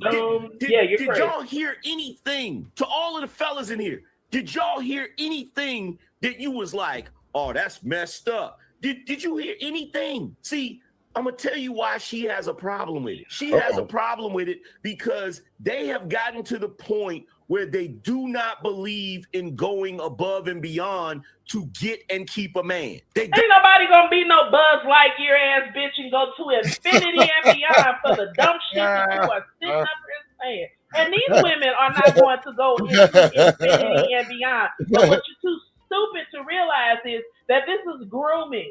And when they get done, and that is why when you look at the divorce rate of these athletes, when does it happen? Near the end of their careers, which top.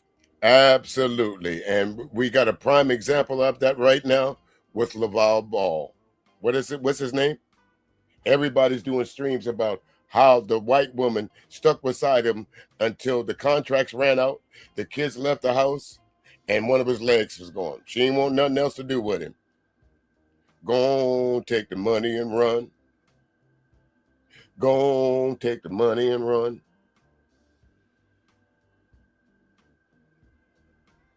We're talking about, like, for a lot of them, they maxed out at 5 years, and that's when they are divorced. And if she's lying, go and look at the stats for yourself. I gave them to you earlier. The average running back in the NFL lasts about 5 years. Okay, wide receivers, 3 to 5 years. Quarterbacks, 2 to 5 years.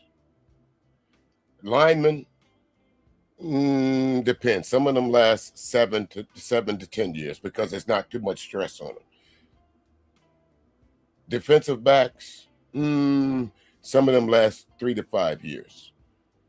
It's a high impact sport, folks. Now, in the NBA, it's a different thing because you have some bench riders on. You have the 6th man on the NBA team. The NBA is a little bit more, how do you say, a microcosm because there's only so many players that can get on an NBA roster. Okay. But the NFL has how many players? And it's still an exclusive job. Not everybody can be an NFL player.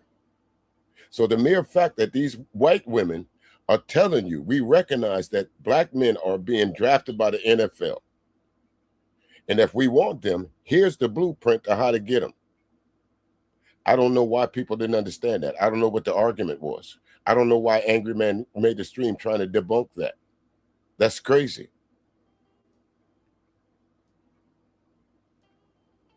There you go right there, Sock Passe. 2 teams, that's 106 men they have to choose from. How many teams, NFL teams is it? 32? I mean, how many NFL teams is it? I forgot. I stopped watching football after the Colin Kaepernick situation. That's how long it's been since I've watched NFL football, folks.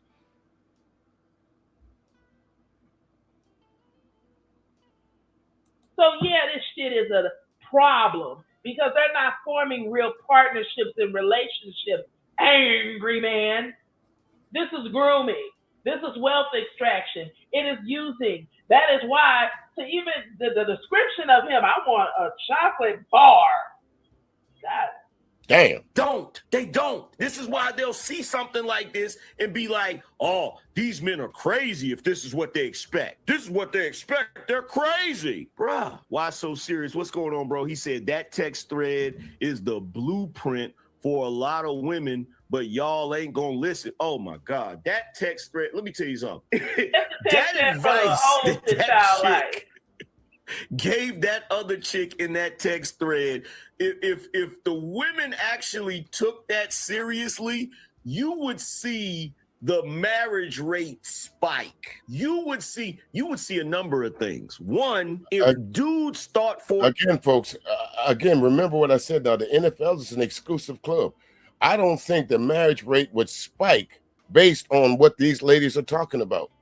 I don't give a damn how many NFL teams it is. I don't give a how many the roster. I don't think that would spike the marriage rate. Angryman, you act like there's no such thing as the corporate world. You act like that there's folks that the blue collar world, that where there's men out there that's making big dollars. Now, I can tell you, as a landscaper, I can go out and do a job in an hour. How many of y'all make $50 an hour?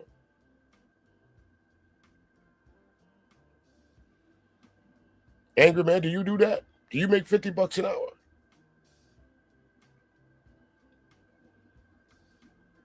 See, you guys are listening to the wrong things. You're trying to listen to somebody who has nothing, that wants nothing, that is nothing. She's trying to tell you, NFL, this is the blueprint to y'all starter pack. And y'all will believe in it. And he's trying to say that black women are mad because of it. But then on the same line, want to get upset when black women say, as soon as y'all niggas get money, y'all go flaunt yourself in front of white women. And when they're telling you, they're coming after it. But it ain't true when the black women says it to you. For a second, that you wouldn't see the marriage rate spike, and I'm going to tell you something, because here's the thing. First of all, the average one of you running around here is not a millionaire. Okay. The average one of you running around here doesn't even make $100,000 a year. Okay. The average American, black, white, does not make $100,000 a year. Okay. So to even try to put yourself in the same category is ridiculous. So you don't make the money that these. Yeah, they've been telling themselves, you've been around long enough, sister, to know that them niggas used to call them everybody on the YouTube streets. Everybody with a microphone sitting down or in their hand or pinned to their chest was a 6-figure nigga. Am I wrong, Char? Am I wrong, ABT? Am I wrong, Zahara? Am I wrong, Candy Cane Lane? All these niggas were 6-figure niggas under the Godfather. They was on your stream the other day, Candy Cane. I was going to come up there, but then I knew it was going to derail the whole conversation because I think I probably was the only guy up there would have called him out just for that. I forgot what the guy's name was. Ashton. Ashton is a real idiot. Talking about Kevin Samuels as he's still alive and then going to condone y'all for bringing him up in a conversation that he brought him up.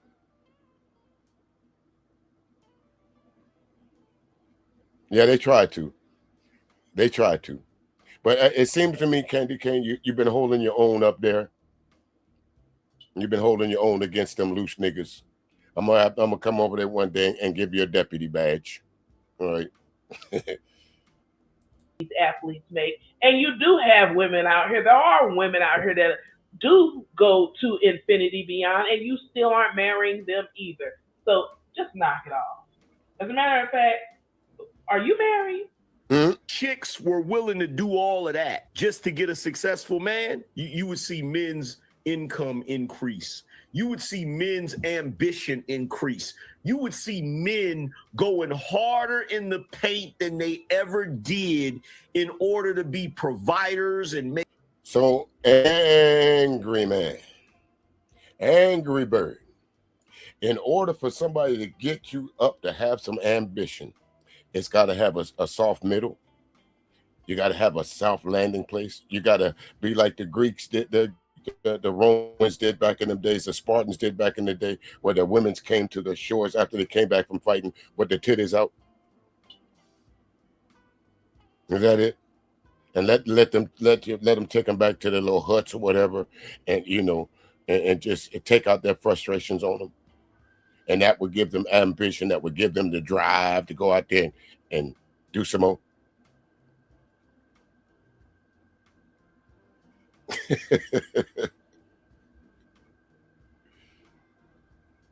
Make money, and they'd be like 100%, yeah, 100%, man. She talking about throat spray. 100% is cool with me. See that? See that? That's what I'm talking about. It all boils down to that one thing: sex. That's what they are. That's what the whole thing is about. It's not about women. It's about y'all black women not giving these niggas the draws. What's that? What's that from the Martin? GTD. They don't get the draws. That's what the problem is. They ain't got a black book like Tommy. Tommy ain't got no job like them. But at least Tommy had a black book. That's what it all boils down to. The draws. The throat. This nigga mentioned throat spray.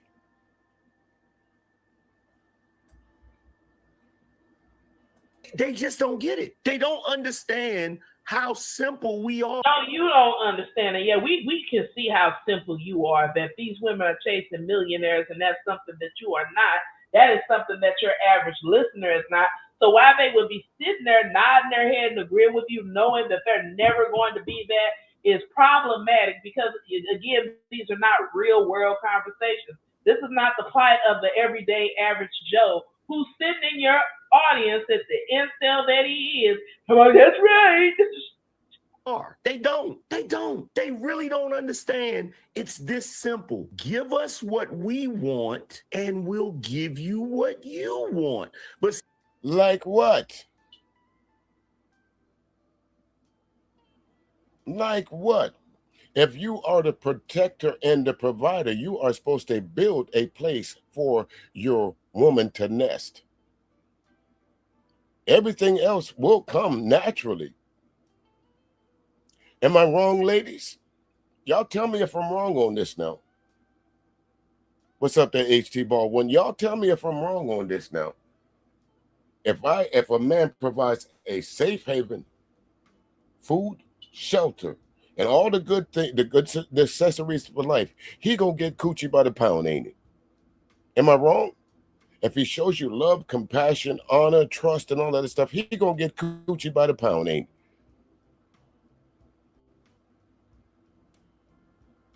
he? See, the problem with most modern women is they want to figure out how they can get what they want from you without giving you what you want. That's where the problem is. That's where the problem is. Isn't that what you all are sitting here doing? What you sit here and do, try to figure out how you can extract sex from a woman without commitment, how you can extract wifely duties and relationships from a woman without the commitment. Like, stop playing. This is some bullshit. Listen to this crazy shit. A problem at all. They're actually looking for a woman to do in the comment section that do not see a problem with the life you live. It's so sweet and rewarding, Lex. I'm in Cancun right now. And what's so scary is that there are black... I'm in Cancun right now. Now we are here chilling. I'm enjoying my husband and we're having a great time. Like, hey girl, I'm living it up. I'm in Cancun. He is an accessory. This nigga is a handbag. Like, come on, yeah. This nigga is a handbag, an accessory, a necklace, a trinket. She on the FaceTime with her girlfriends. See, I told y'all needed to get one of these, or you too could be in Cancun living up the life. Nigga ain't nowhere around. He pulling the Johnny Taylor. Who's making love to your old lady while you was out making love? Look at him. Because she already told him, I don't care what you do. As long as you keep that money rolling, we good. As long as you keep up with the upkeep of my lifestyle, we good. I could care how many places you put that tallywhacker. I'm not going to go through your phone. So as the dude is the NFL player that they caught, and we in Cancun, he over there doing his thing. I'm over here doing my thing. That nigga is a handbag, an accessory to the lavish lifestyle I'm living. And when I'm ready to take him to the pawn shop, they call it divorce court. Like Juvenile said, because when she leave me, she gonna take everything from you.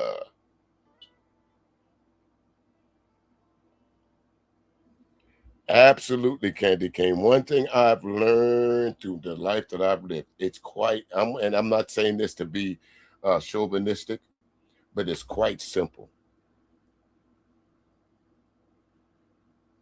It is quite simple. But you ain't heard the worst of it yet. I have nothing to do today, so I'm going to be here for a while. I ain't got nothing to do today, angry man, except talk shit about you. Now, I'm busy tomorrow, and I might be busy on Wednesday. You know why? Because I get to go outside, and I get to do things. I get to work. While you probably going to hold, you probably record the stream that you're going to upload, because I'm going to show y'all how he revamps the same trash over and over and over.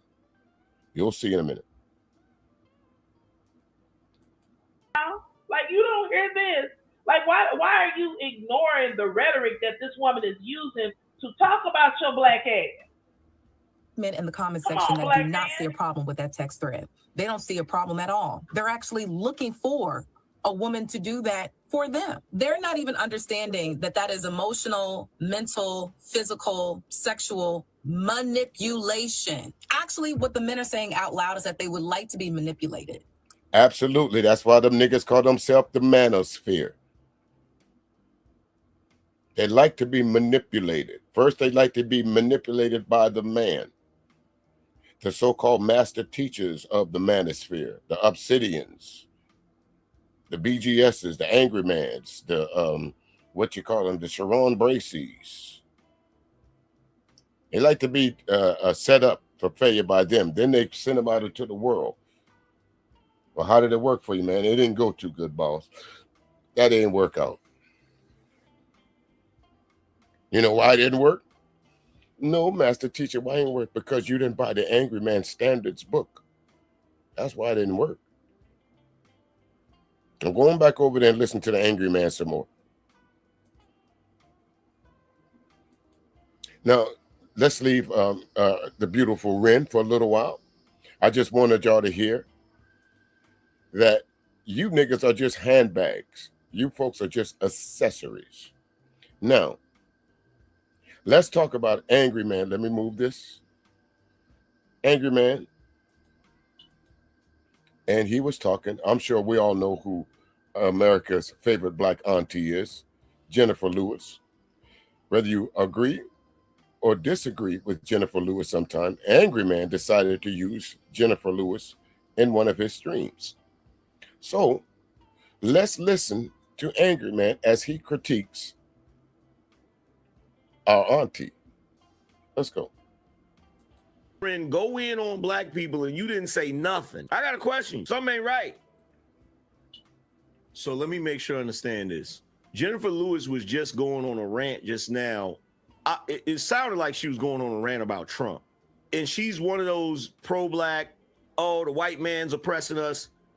But here she is with her white female friend, who's probably a white female liberal.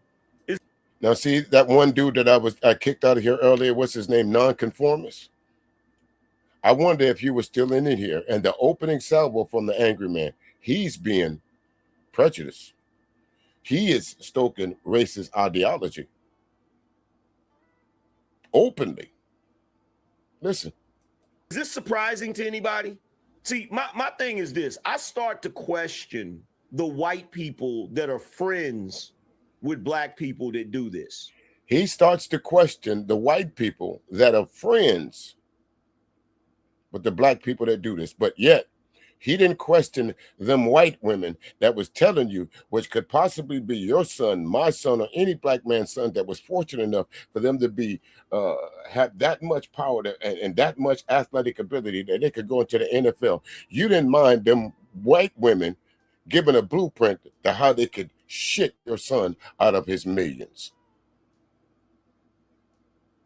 You didn't question their friendship. Right? Because here's my thing. I'm going to ask you guys this question, and you guys tell me if this sounds accurate or not, right? Jennifer Lewis is the type of woman that will go on a pro-black rant. I'm talking about go in on white supremacy, go in on MAGA Trump supporters, go in on the entire structure of whiteness and all of that, but you got white friends. And look, I'm not saying she shouldn't have white friends. I don't care who your friends are. What I'm questioning... First of all, Angryman, I have never considered a friend a color. I call my friends by their name. The color of their skin has no difference of whether I put the label of friend on them or not.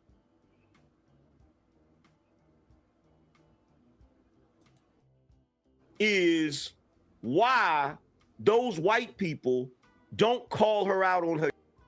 Because if you sit around talking about how white people is this, white people is that, all of these negative things you say about white people, but then you got a white friend, isn't that the same thing as the white guy that every word about black people that comes out of his mouth is negative? No. And then when you say something to him about it, he says, but I got a black friend. How is that comparing the two? How is that comparing the fact that Jennifer Lewis is speaking with a white woman on a platform about the correction of some of our black women and what they should and shouldn't be doing? But you're talking about someone like Chud the Builder. You talk about someone like Nick Fuentes. You talk about someone like Charlie Kirk.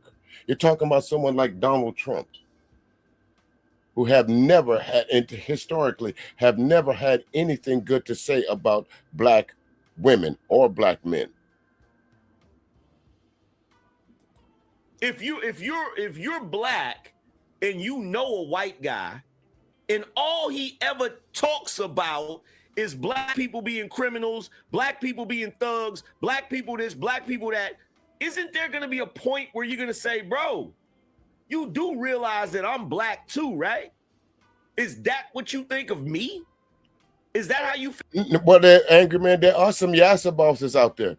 There are some as my man called y'all, Sambo soldiers out there. And that's who you put yourself around. This is what y'all have been preaching. Y'all have told black women and black men to stop blaming white men for everything, even though in some cases they are the direct cause of some failures. I'm not saying all. But you cannot not refute the historical content of barriers being put in the front of black men and women and children. You can't eliminate that. And you can't act like it only happened in the 1960s, in the 1950s, and the 1940s. It's happening now.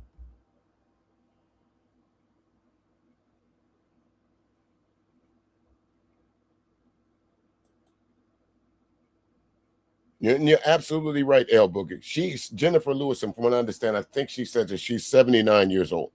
So she would have came from an era, she's absolutely right, that she saw the worst in black people. Excuse me, in white folks. She absolutely did. And I'm not too far behind that. I'm not in my 70s. And I'm not, I ain't got that old yet. I hope I make it into my 70s. But I'm not 50 either. And I have seen some shit in my time on this earth. I have seen the goodness of white folks, but I have seen a whole lot of the fucked up shit that white folks do.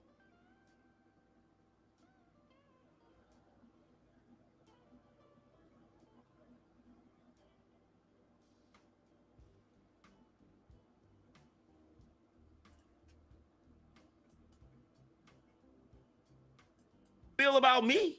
Now, obviously, in that scenario, because black people are the perpetual victims that we are, you get to ask the white guy, hey, are you talking about me?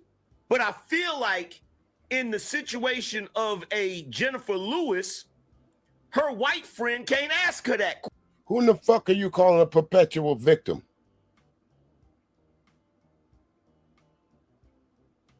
Question. Because either she's going to get super offended by it and play the ultra victim, or her white friend is just simply not going to ask that question because of her own white guilt. Why would a white person sit around and listen to a black person denigrate their entire race, call them devils, call them evil, call them all of these different things, and never once say, hey, you do realize I'm white? Is that because she understands that there are some white folks out there that will fit that moniker.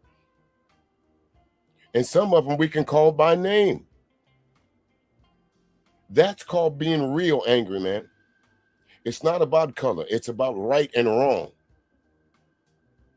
That's what it's called, being right or wrong. You can be white and understand there's some fucked up white people. You can be black and understand there's some fucked up black people. Those things can happen, angry man, whether you believe that or not. Not everybody takes offense to calling out the fuckery in somebody else's neighborhoods.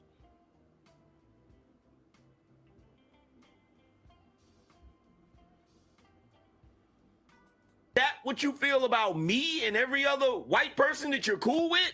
Don't you think that that would come up in that conversation?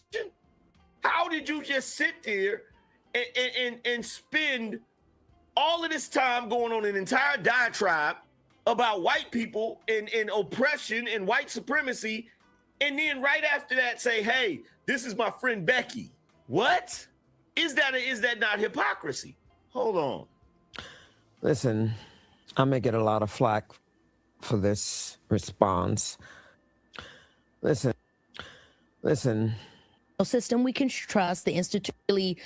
Yes. Let's go do the work. And what did that look like for you? Because I feel like we're all clawing at that, especially now in this. Now, before she says this, the last stream I had, a couple streams ago, Prism was up here. And I'm sure all you folks know who Prism is, but she was up here.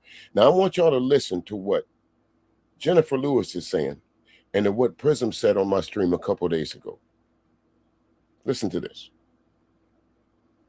Time, and you speak so much about how political democracy and all these kinds of things that are actually really a part of what I think why we all feel so alienated. We all are feeling just like, no, there's no system we can trust. The institutions that are here, we are no longer trusting in, we're questioning, and it's making us all feel completely uncertain. And so those human questions, those existential questions have become even more paramount because we are slipping into apathy. Yeah. So how do you decide, like, how do you get to know that you can be the person that goes out there and author this yourself?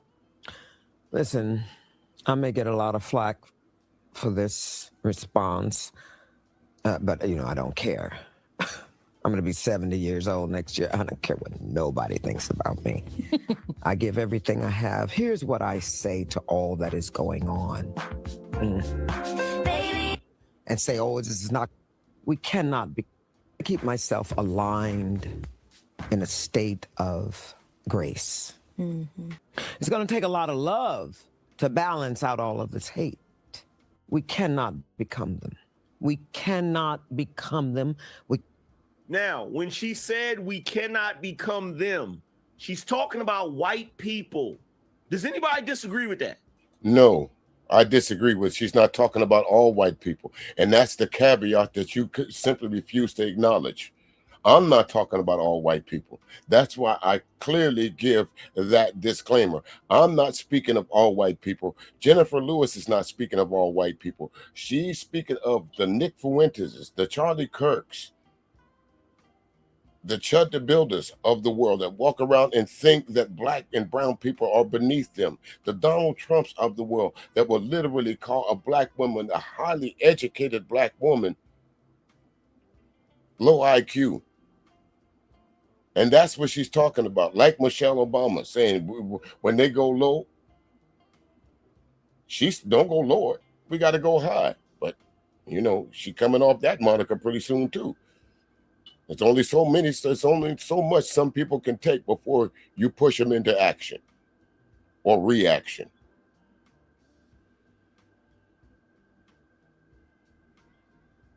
When she says we cannot become them, she's talking about white people. Can we all agree to that? No. Can we all agree to that? No. Can't run from it. You can't go and cower in a corner and say, oh, this is not going to affect me. No, it's coming for you too. All of it's coming for you, even if it's an aunt or mother or sister that you love, or brother that's not going to have that health care anymore. It's coming to your door. It's going to come to everybody's door. And I say this to everyone. Live while you live. Live.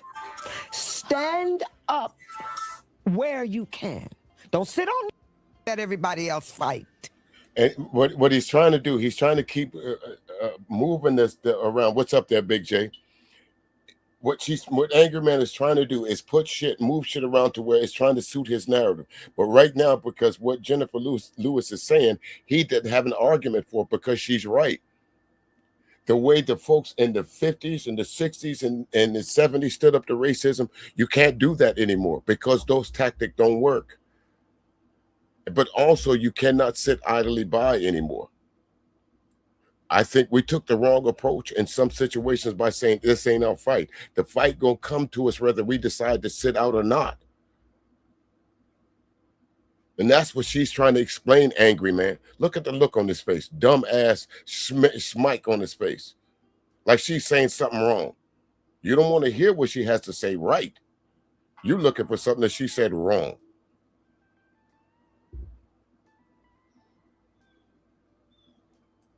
You call a whole bunch of friends and you go out there and stand up for the next generation. Yes, I'm talking to you, and make sure it's on me right now. You do your part. We've had a good run. Now we got to run for these kids. You don't get to sit down on the couch and think this is going to pass over. It's not. Y'all know they're talking about Trump, right? You know they're talking. You damn Skippy. They're talking about the Trump regime. You damn skippity. And you know that they're talking because what she's saying is sit idly by and think this is not going to affect you all you want to. Think it's not going to affect your elderly grandparents. Think it's not going to affect you if you have a child with special needs. Think it's not going to affect you if you're on disability. Keep thinking that. You are the target, black men and black women. You are the target. They are trying to take us back to a time to where America was good for them. And when was it good?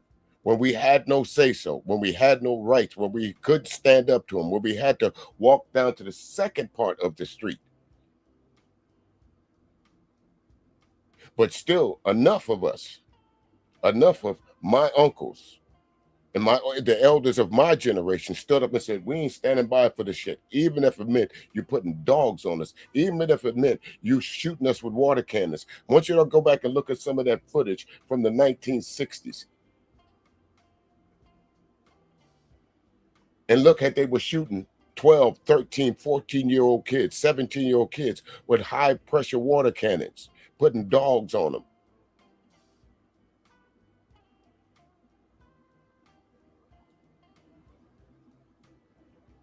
Talking about Trump, right?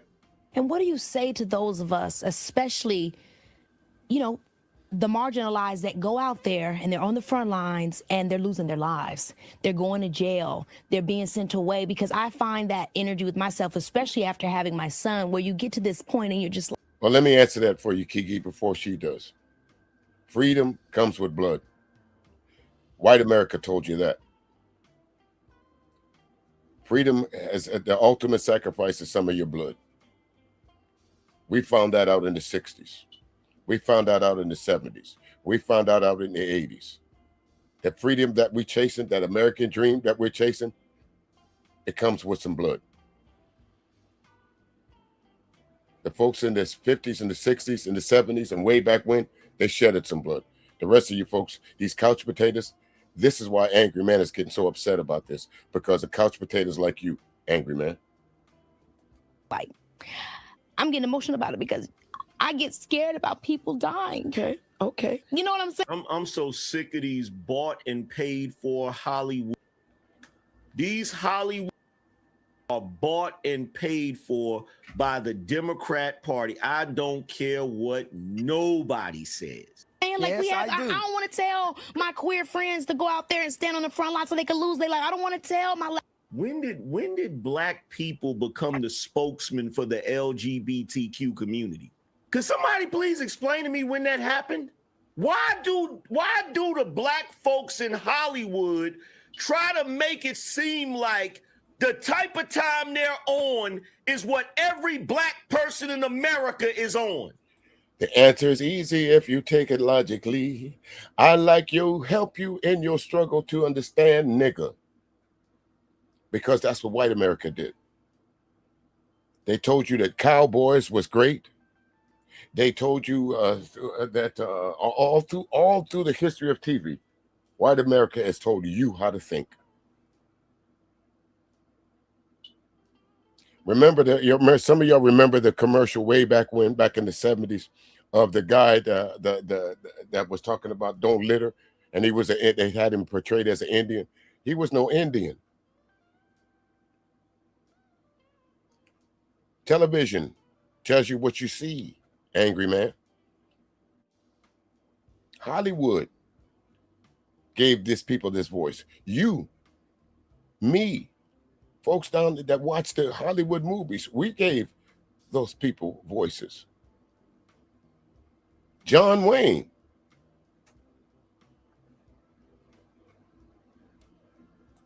Bruh, I'm sick of them, fam. I am so sick of them.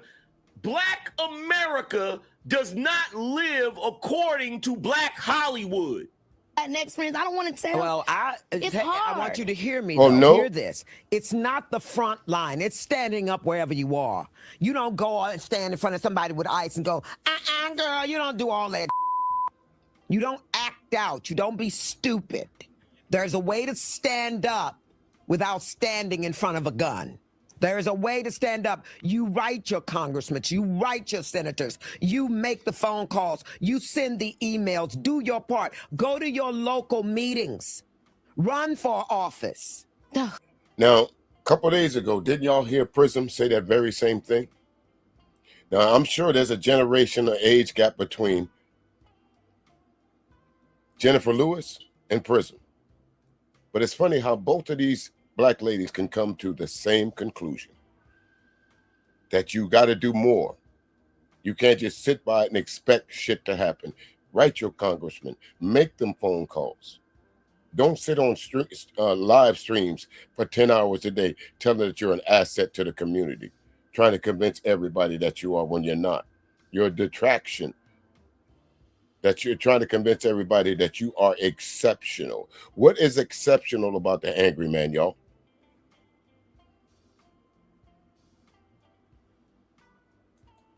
Wow. Do your part. Stand up where you are. Y'all see me at the piano. That's my way. I can't go out on the street no more. I'm 69. I can't run like I used to. My bad. I said she was 79 earlier. She's 69. Stop, about to be 70. She would be the age of my older siblings. It's got like 7, 8, 9, 10, 11 years on me. So you mean to tell me that if I have siblings and cousins and folks around me that are around that age, that they wouldn't been experiencing what Jennifer Lewis was experiencing? You don't think my elder siblings and cousins didn't they tell us about this? You don't think that we got firsthand knowledge from folks like Jennifer? Because she might be an auntie to y'all, but for some of us, she's just an older sibling.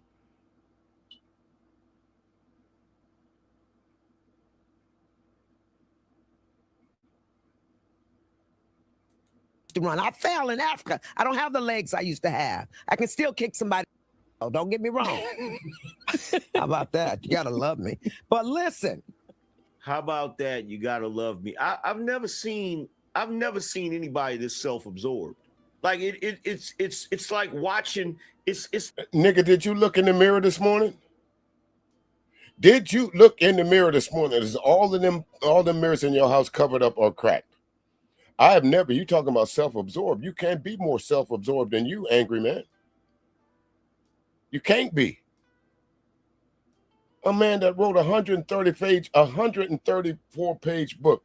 Let me see. The first page has nothing on it. The second page is nothing. The third page is the acknowledgement. We flip through the book. We get to the back part of it, and there's a few empty pages in there. So actually, it's about 128 pages of nothing, of opinion.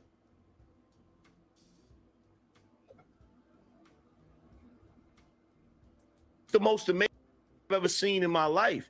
It's like watching a person kiss their own. I don't even know how this is possible. You gotta love me though. Like she's performing. This is not authentic. She's performing. Do your part wherever you are. I think it's important that we hear this because we get caught up in this one form So what's the performance? And you're right there, HT Ball. You know what? The next time one of these loose niggas run around talking about the white man did you wrong, angry man, I don't want to hear. Like Dennis Sperling. Constantly talking about the ills of black folks, but now he over there want to be a cheerleader for Carmelo Anthony. Nigga, please go sit your ass down somewhere. We don't need your help. Stay over there in white world now. Stay over there with amongst the Sambo soldiers and the white supremacists. Stay over there with them. activism, and then we become fighting amongst one another because it's like, well, you ain't doing enough, you doing, but like it's like people are fighting in the ways that they know how. We don't want you to be activists. You're actors. Go act. Go act. Have y'all ever, when I was growing up, did y'all ever hear Eddie Murphy talk like this? And I'm pretty sure that when Eddie Murphy was young, I'm pretty sure there was way more prejudice in Hollywood. Well, let me tell you something, angry man. Yes, although Eddie Murphy was not an outspoken activist, if you go back and look at his movies told you everything that he thought about. His movies was a kind of like a look into, this is what y'all really are. You remember in the movie Metro? He showed you how stupid white people can be in Metro. I don't even have to mention it. But that just goes to show you, you don't really know these actors. You think you know them. amongst a few other actors that you're about to mention. Listen to a few more actors that he's about to mention. Did y'all hear any of the classic actors talk like this back in the day? To this day, they call me Mr. Tibbs. He's about to mention Sidney Poitier, the consummate black man. I still don't know if Eddie Murphy is a Democrat or a Republican. I don't. And you don't need to know. I never knew if John Candy was a Democrat or a Republican. Same with Dan Aykroyd. Same with Bill Murray, Denzel Washington. Oh, that's a lie. That's a lie. Bill Murray told you his stance. That's a lie.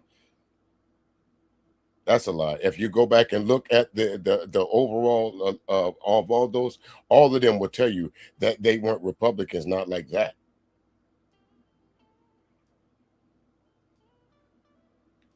Absolutely, it was Candy Cane. Absolutely, it was. Thank you very much. You're absolutely right. The fuckery. Remember the movie Distinguished Gentleman? He took on Congress directly with that. And just tell you, you don't know what you're looking at, Angryman. You only see the comedic value of Eddie Murphy.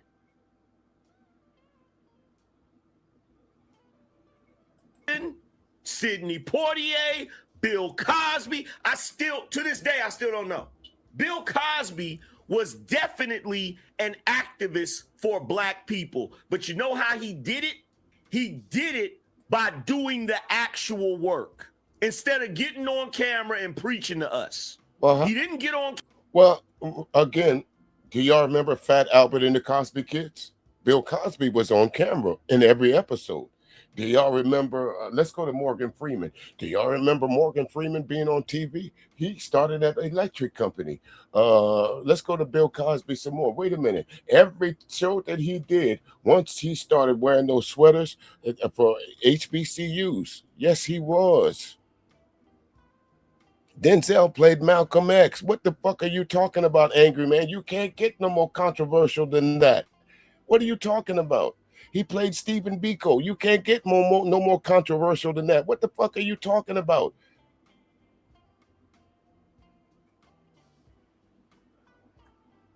Well, Miller, every once in a while, I have an array of hats. I have a derby for certain occasions. I have I won't say a Stetson because it's really not a Stetson. I wear baseball caps when I'm out doing this. I might wear one once around the house. I might have on, a Kangol or whatever. But it's obvious you can tell this nigga wears a hat for one reason and one reason only, to cover up that bald spot called his head.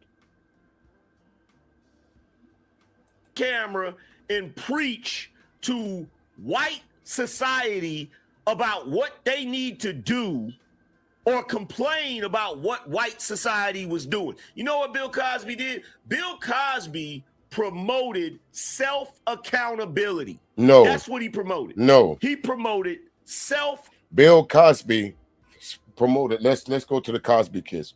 He promoted education, first and foremost, education. And when we got into the black exploitation area, he kind of got away from that, but he was exploring the comedic genius of black folks. He put black folks on. He made sure that every movie that he did, that was surrounded by black folks. He made sure that when black folks came on set, that you didn't come in there with a whole bunch of cursing and screaming and yelling and acting out. And then when he became a member of the Cosby Show, he made, again, focus on family and the education and wealth building. The fuck are you talking about? accountability. And you do your part. This is your universe too. We're all scared for our children. Ugh. But I say this, it's okay to be scared, but you must. Who's scared for their children? Who? Who's scared for their children? Do y'all see what I mean with this propaganda? So, Angryman, are you telling me you claim to be Beano Nation? So I'm gonna give you the benefit of the doubt on this, just for shits and giggle and conversation. You mean to tell me that you have not had the talk with your, especially your male children, about what's on the other side of that door that's waiting for them? Are you going to tell me that you have not had the conversation with your sons about hands on the wheel when you see that blue light behind you? Are you going to tell me that you have not told your sons about what's out there in the world that's against them?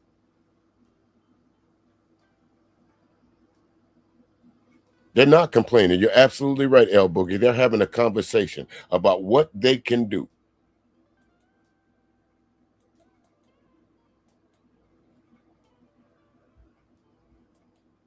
You must be unafraid. Look at it. Remember the price our ancestors paid. See, Kiki, I don't know where I get my... Yeah, our ancestors paid the price for you to sit up here and act a fool, for you to sit up here and talk out your wig. Like that's what they paid the price for. Confident. And they paid the price for you to call yourself Beano Nation, right, Angry Man? They paid the price for you to sit up on a fucking live stream with a goddamn green frog on your shirt, with a dyed beard, talking shit. They paid the price for you to be a couch potato that's thinking that once this thing called the internet, that the Angry Man was going to be sitting over there saying he created something new under the sun called men and women problems. That he had all the answers when it comes to black men and black women. Yeah, our ancestors sacrificed a whole lot for that, Angry Man. Let's let him continue. Yeah, several times there, Candy Cane Lane, that Bill Cosby has criticized black comedians and black actors for not, dare I say, speaking intelligently sometimes, for taking roles that Bill Cosby felt in some cases demeaned black culture. It's from, I don't know where I get my... It's a blessing. I know it's... I don't know how I've sustained in this business. I don't know. See, Kiki, I don't know where I get my confidence from. I don't know where I get my... It's a blessing. I know it's... I don't know how I've sustained in this business. I don't know how I even got to be 69, but here I am. Bro, this is the most sanctimonious, self-righteous crocker I have ever heard in my life. Bro, I feel like I need to talk to a therapist just having listened to this. Why? By saying that she's 69 and she wonders how, through the ills of the United States of America, coming up at a time of damn near Jim Crow, segregation, how she survived that. Because believe me, Angry Man, I can call one name right now that will live with me for the rest of my life that did not survive what Jennifer Lewis is talking about. His name is Carl Williams. And when I was in the 5th grade, Carl Williams didn't come back to school Monday. He met his demise at the hands of some folks that didn't like him just because he was black. So that's how she can say how she survived. That's how every black person, especially in the South, could say they survived. They are survivors, because we are. And you're an idiot, because you are.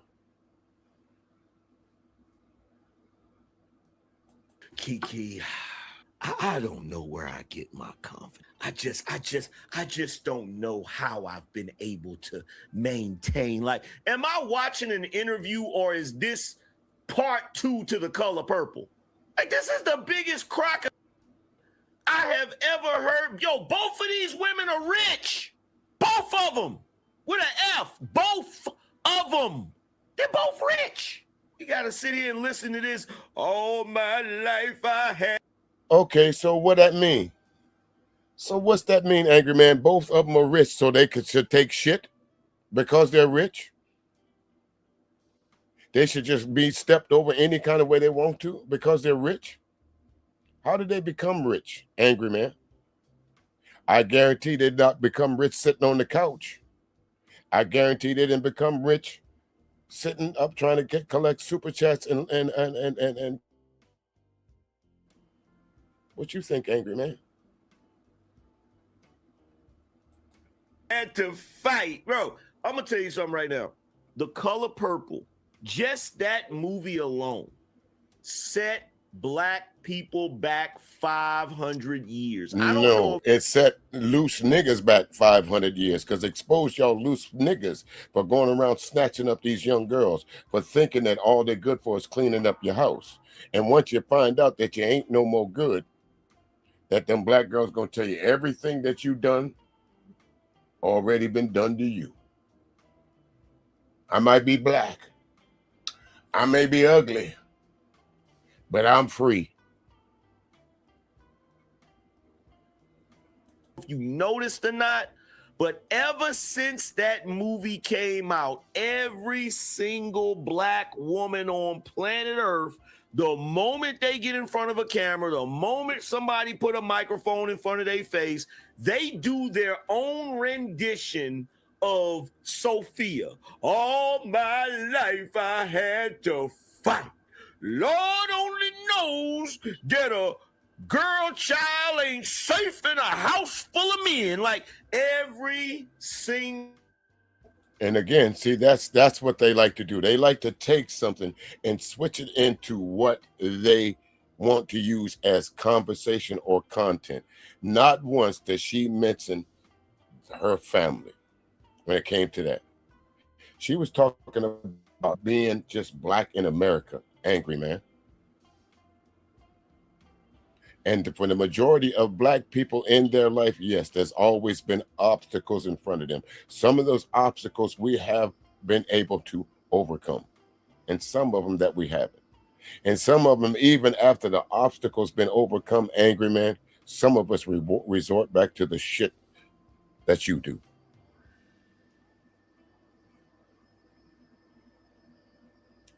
And again, he must have watched the movie on several occasions, El Boogie, because he know that movie word for word. He know that line. He know every line of that movie, don't he? So somebody around you must have been watching it a whole lot. Maybe your sister, maybe your mama, or maybe your auntie. So they must have played that a whole lot in your house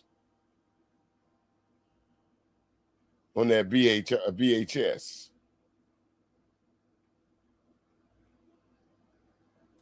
Time, bruh. It never fails. It never fails. Every single time. You don't notice that after The Color Purple, every single B-dub on planet Earth has been interfered with when they were a child, has been assaulted, has some sort of story of somebody doing something foul to him sexually. You haven't noticed? No, that's the only people that what's up there, Chaos. That's you, Angryman, because not every black woman says that. Now, are there some cases of that in our community? Yes, it is. In some cases in white communities, yes, it is.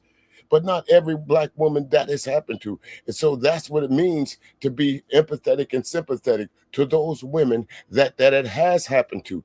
It's not a cliche.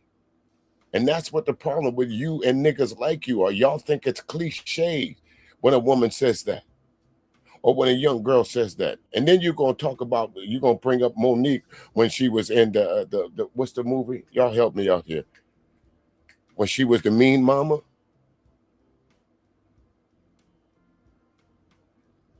Then you'll bring that up as your next talking point. I haven't listened to this. Who knows? He might. Notice this? You haven't noticed this? It's like the woman version of what black men do. You know what black men do? This is what black men do. My daddy wasn't there, so I had to raise myself. I was out here in these streets. I had to grow up fast, and I had to learn how to be a man before my time. You ain't noticed that the majority of black men push this narrative. They push it so much that Yes, it was precious. Remember it? Yeah, it was precious. Absolutely. Absolutely it was.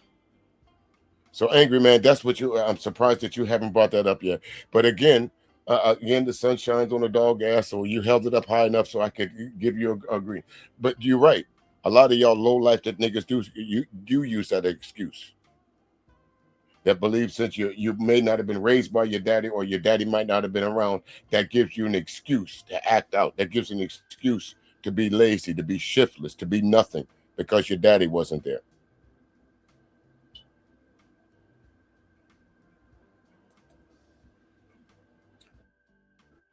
What's up there, Cherie Johnson? How you doing? Welcome in. Dudes that had their fathers in their life, they don't even bring it up. They don't even bring it up. I That's didn't not even true. know Jadakiss' father was in his life until recently. And there's numerous other black men. You don't know that their father is in their life because the narrative of being the black kid that grew up without a father and came up tough is the story that all black people, all black men want. All black men. Who told you that? HT Bar 1, that's the story you want? What about you, Sock Passe? That's the story you want? How about your Chaos Rain? How about you? That the story that you want? That wants to be the story that's your tag to you. If somebody was writing an autobiography about you, that would be the story that you wanted. Let me make sure. Let's see him say it again. Listen, is this the story that we want as black men? That the dudes that had their fathers in their life, they don't even bring it up. They don't even bring it up. I didn't even know Jadakiss' father was in his life until recently. And there's numerous other black men. You don't know that their father is in their life because the narrative of being the black kid that grew up without a father and came up tough is the story that all black people, all black men want. All black men want. What black men ladies, have y'all run into that story yet from the black men that y'all dealt with? Have y'all ran into that story? Or if you ran into the excuse of my daddy wasn't around, that's why I am the way I am. I think I speak, I think I speak about my pops. Maybe I don't call him by his name. I think if my children speak about me, I think South Passe, you may speak about your daddy, but it doesn't necessarily mean that you got to go and stand up from the rooftops or the highest mountain saying, hey, guess what, y'all? Hey, pay attention. Hey, you over there. I didn't get a harumph out of that guy. You know why? I was raised by my daddy. My daddy raised me.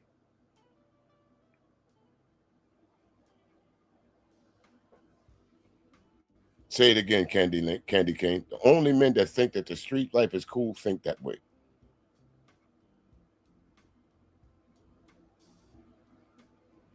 That story because they feel like it's a badge of honor. So for black women, it's the I was interfered with and I overcame it. And for black boys, it's the I grew up without a father and I overcame it. Those are the two things. How can you compare the two? Community, it's almost. How do you compare the two? Of XSA and your daddy not being in the house. Is that a fair comparison, y'all? Being SA'd, allegedly, well, use that word, and not having your daddy in the house. Most shameful for you as a black woman not to have some sort of sexual trauma in the black community. As a black man, it's almost shameful for you to have grown up with your father. Tell me I'm lying. No. Tell me I'm lying. No, it's not. And I feel better than I ever. Who the fuck told you that? There's no shame in growing up with your daddy. There's no shame in having a story about when I was with my grandfather. There's no shame if you're fortunate enough to remember I met my great-grandmother or my great-grandparents. There's no shame in that.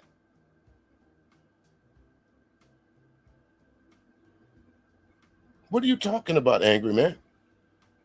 But you had some guys in here earlier until we got rid of them that would agree with you, that was shaking their head that you're right. Let's go. Ever have. I'm so happy in my life. I was with Michelle Obama. I know you were too. And I was telling her, I said, I'm so happy. Oh, he hated that. Told you. They're dangerous. I told you. I mean that in every sense of the word. They are dangerous. Now, I wanted to see if anyone noticed this, so I'll bring it up now. We're about almost finished with this first critique of the Angryman here. Did y'all notice that he edited these videos? Why you edit your videos, Angryman? Why you take out the cuss words, Angryman? Because somebody told you throughout the 15, 16 years of your history, they're tired of hearing you cursing throughout your streams. Maybe that's why you're getting demonetized. Maybe that's why nobody comes to listen to you. Maybe that's why nobody wants you as a spokesman. So you figured, and let me clean up my videos. You, Mella, are you a black woman? You, Mella, are you a black woman? Then you're dangerous, according to Angryman.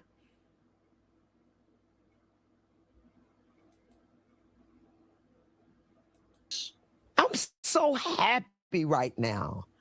I'm not going to let the world of ICE and this one and that one with my everyday life. Why does she even care about ICE? To everybody watching, why does she even care about ICE? Why does she even care about ICE? And take my joy. But I'm going to stand up wherever I am. And by the way, to the women of the world, I have something that I have to tell you. This is a public service announcement. You may care or you may not care, but I'm just going to go ahead and say it. Everybody don't want to see y'all feet. There's a lot of you women on the internet. You think you have pretty feet and you don't. Nigga, you're supposed to be critiquing her words, not her feet. You see this, what I'm saying, folks? No matter what the conversation with Angryman and folks like Angryman, sooner or later, they'll turn it into something sexual. Sooner or later, they'll turn it into something that they can look at that woman and call her out for something. The way she looks, the way she wears her hair. Now, Angryman, you couldn't say nothing about her, so you went down to her feet?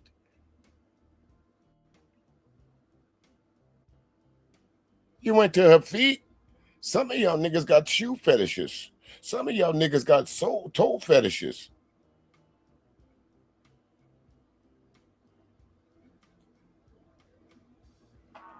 Sorry, I'm just keeping it real. Everybody doesn't want to see your feet. They don't. They don't. I'm sorry. They just don't. My next song begins with this lyric. 35.9 million people did not vote in 2024. Who the is talking? Shut the up! She's crazy. This woman is crazy. No, that's the auntie. She is batshit. That's the Angryman. Maybe you don't understand this, but that's the auntie. That's the auntie realizing she ain't got to be honest. She ain't got to be apologetic to anybody anymore. She can say what the fuck she want to because she's earned that right. At 69 years old, not to have to hold her tongue about anything. You're not going to talk over me like you young niggas used to do, because you went back in my day and that back in a couple, maybe not even so much a generation before you, when you heard grown folks talking, you didn't say nothing. Now you niggas would overtalk you. Crazy. Nah, she ain't drunk. She's crazy. She ain't drunk. She's crazy. She's crazy. And I knew this was about Trump. I knew this was, I don't know what it is, but Black Hollywood has been co-opted. Black Hollywood, he's about to say, has been co-opted by Trump deranged syndrome. I bet he's going to say it. To go against Trump. Now, I need you to keep in mind, Black Hollywood never had a problem with Trump until he became president. That's not true. In fact, Black Hollywood loved Donald Trump until he became president. That's not true. I'll even take it a step further. If Donald Trump had ran as a Democrat, these same women would be sitting up here on this show praising him. I'm going to say that again. If Donald Trump had ran as a Democrat and won, they would be praising him right now. No. On this show, on this episode, they would be up there talking about how great of a president he is. No, they wouldn't. I have no doubt about that. No, they wouldn't. Absolutely. No, they wouldn't. No. Because you know what? The Democratic Party would have never nominated him. And I'm glad I paused it there, because you got that stupid look on your face right now. The Democratic Party would have never allowed Trump into their folds. If the Republicans and Project 2025 creators had not seen an opportunity and an opening for this double talking, slick-sided orange, no hair, draw back on his face, Trump,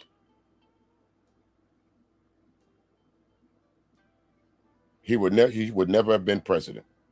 It's the Republicans. Because understand, those same Republicans that's sniffing Trump's balls right now, that got their head up his ass, are the same one that was calling him all kinds of names. You forgot about that, huh, Angry Man? Doubt. Once again, 35. Oh, you get it. This the stupid that saved my life in Africa. Come the over here, get on the camera. Come on, you know you want to. Come on, show your daughter. Her daughter's impressed. Get the over here, Lori. Talking. I never seen nobody go. But I tell you one thing, she got that helicopter to land. Get the over here. I've ever. What are you talking about? Because I knew you'd want to talk about the voting. So, and they were trying to. I don't give a about voting. Go sit your down somewhere. Come sit down. Just told her to come. Listen. She just wants me to cover. This is my. Listen, Lori say. She just went on a whole tirade. That was really a tirade about white people. Say No, what you want to say. no, that was called gaslighting you, or fucking around with your friends right there. That's called, I can say anything I want to you, and you know I don't mean it. That's called joking. That's called playing around with you. Sit your ass on down here, girl. That's what that's called. Did y'all see? Do y'all see any animosity between these two ladies right there? That's what this whole premise was on. Remember, he wanted to talk about this video with Keke Palmer and Jennifer because of that white lady right there. Now let's see. It took him a while to get to it, so let's see what he says. I know my people. She just went on a whole tirade about white people. And here she is with her white liberal friend. I told you, these people are hypocrites. These people are full of, and I don't know who's more of a hypocrite. You can't her edit, or the white lady. Angry Man, you can't edit very well. I can't tell you that. Who has ever, I hope you're not paying anybody to edit your streams because they're not editing them correctly. You have repeated yourself a couple times. You have gone back into different things. You try to paste together some shit that's not working for you, sir. So just go ahead and continue to curse and scream and yell. Just do live streams. Stop trying to edit this shit. Your peoples. You heard that too, huh, HT Baldwin? Your peoples. Because what self-respecting white person would listen to somebody talk like that about their own people, about their people, and still be cool with them? What self-respecting white lady would be caught dead with a pickaninny? What Massa, is we sick? Massa, is you hungry?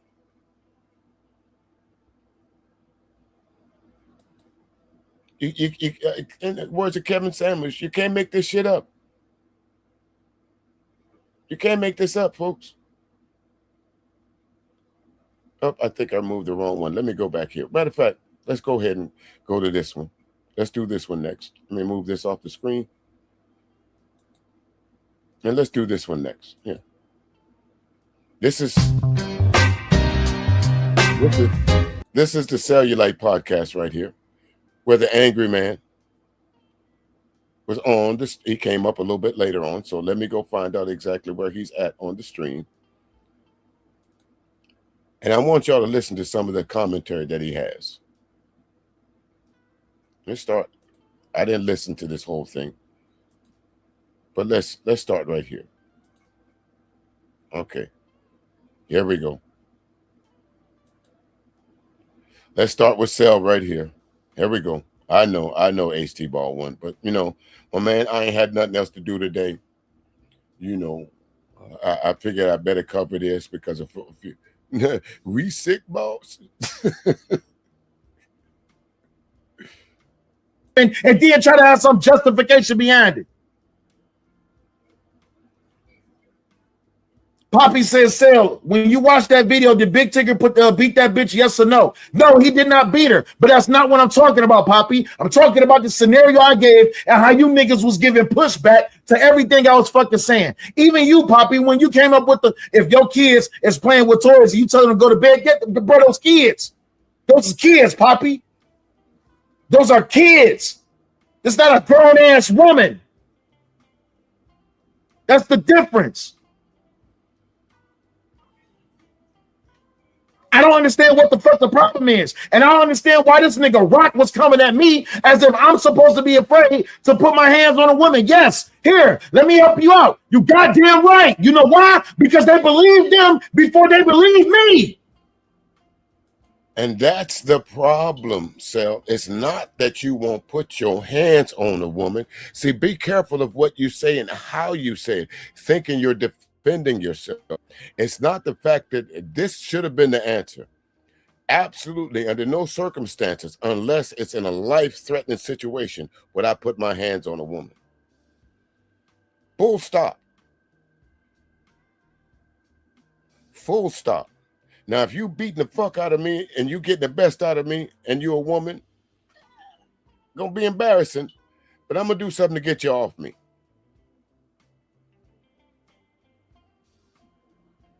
And then I think later on he realizes what he's saying and what he said, so he cleans it up.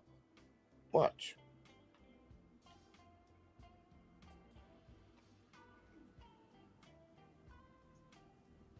Angry man, I don't know what you meant by the word you. How am I Angry man, you can hit the panel, bro. How am I contradicting myself? Tell me how y'all can come up. Tell me how I'm contradicting myself. How? This is what's been bothering me all fucking night. Poppy says, if a bitch got my phone, expensive watches and jewelry, I'm going to get my shit back from the bitch. I don't care what y'all say. Fine. If that's what you want to do, and if that means that you're going to get physical with it, that's what you're going to do. I don't understand that point. I don't. Well, I don't know if it was a bitch that OJ went and tried to retrieve his stuff from, but I know OJ went to jail behind it. I know that someone stole his football memorabilia, and when they found out where he had it, somebody set him up. And when he went to go hijack his shit back, what happened to OJ? Now, to me, if you know somebody stole your stuff, your cell phone, your iPhone or whatever, and you know where it's at, why wouldn't you do the right thing and call the police instead of going over there, putting your hands on the chick? Because now you have uneven the crime. You can't go beat somebody up because they stole your shit. That's jail time.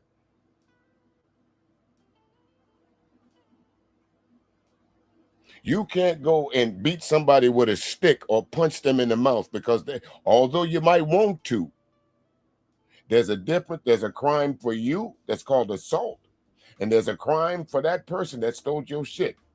Could be petty larceny, or depending on the value, it could be grand larceny.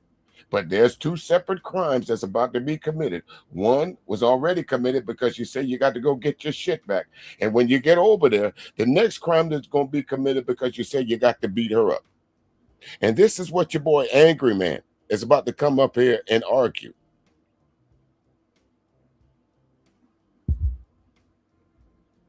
I know,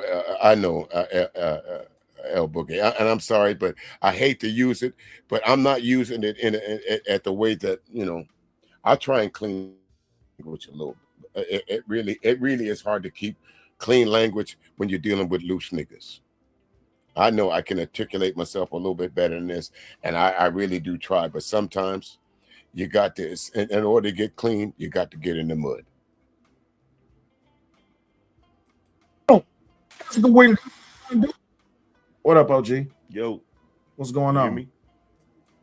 I can hear you. Y'all put a one in chat. Y'all can hear Angry Man. Oh, hold what on up, one second. Okay, I should be able to hear you now. Can you hear me now? Yeah. Okay. What up, though? What's going on? How did I contradict myself? With the thing you said with Poppy, when Poppy said when he gave the analogy about the kids, what was it, kids? I know you were there, El Boogie, but again, that's the thing about the difference between us and them. Sometimes you got to admit to where you're wrong about it, and I do have to clean my language up sometimes. I don't usually go back and listen to my streams, but a couple of streams that I've listened to, I thought I was back in the Marine Corps. Jesus Christ. is not going to bed or something like that? He said, if your kids, if you tell your kids to put away the toys, your kids, it's time for them to go to bed. Would you take the toys from them, or would you call the police? Okay, so let's weed through this. So I get what you're saying, because you're saying you can't use that analogy because your woman is not a child. Correct. And I agree with that. I totally agree with that. The only problem is you also earlier excused, you also earlier didn't hold the woman accountable as if she was a child. What? Elaborate, because I'm confused. Me too. So I didn't see the stream last night. I'm just seeing it. You know, I came to the stream late and they was talking about something else. So I didn't see the stream until you're playing the stream, right? Mm-hmm. So in the conversation that you were having, they were talking about the woman tearing up some shit, right? It started off about the Big Tigger video. You seen the Big Tigger video, the TMZ one? Yeah. So in that video, you can actually see her foot kick out and grab the door as she was like trying to wrestle her out the door. Yeah. And split her head open. Yeah. So the scenario, it's a little bit of an echo. The scenario that I gave, I'm gonna stop yelling. The scenario I gave was, this is that you let this woman in your house and she gets to acting up. Would you call the police, or would you physically restrain her or stop her? And they say, yeah, I will physically restrain her because that's my shit is valuable because I paid for it. I said, well, no, I would rather just call the police and then sue her for everything that she tear up. That way I don't have to worry about the smoke and the mirrors of, oh, look what Say like possibly did. Because when the video, how that worked for Jonathan Majors. Remember, y'all remember that when they said he grabbed that woman out of the car or the vehicle or something. How did that end up for him? How did that end up for Johnny Depp? How did it end up for all these niggas or all these so-called men that put their hands on that woman, whether the optics was right or not, or whether they believe that they had a justifiable? How about Ray Rice? How about Jay-Z? We saw what's her name? What's Beyonce's sister name? I forgot her name just that quick. But we saw her putting her hands on Jay-Z, didn't we? Did Jay-Z swing back?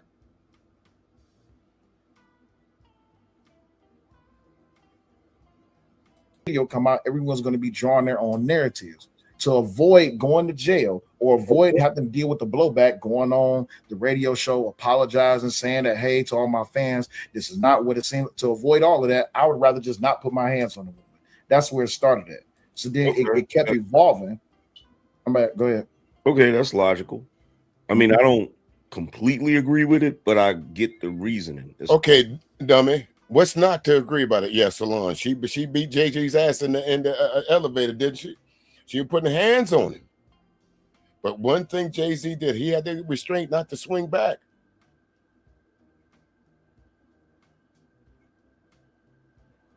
So, Angryman, you was in the chat room down in this man telling him how wrong he was about something.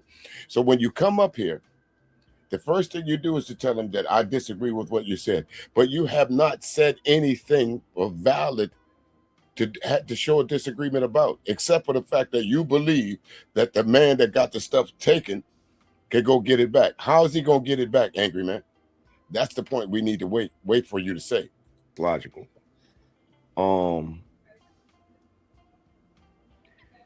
So my issue with the whole Big Tigger situation, and it ties into this conversation, because I don't treat women like children. Yeah, you do. I expect them to act like adults.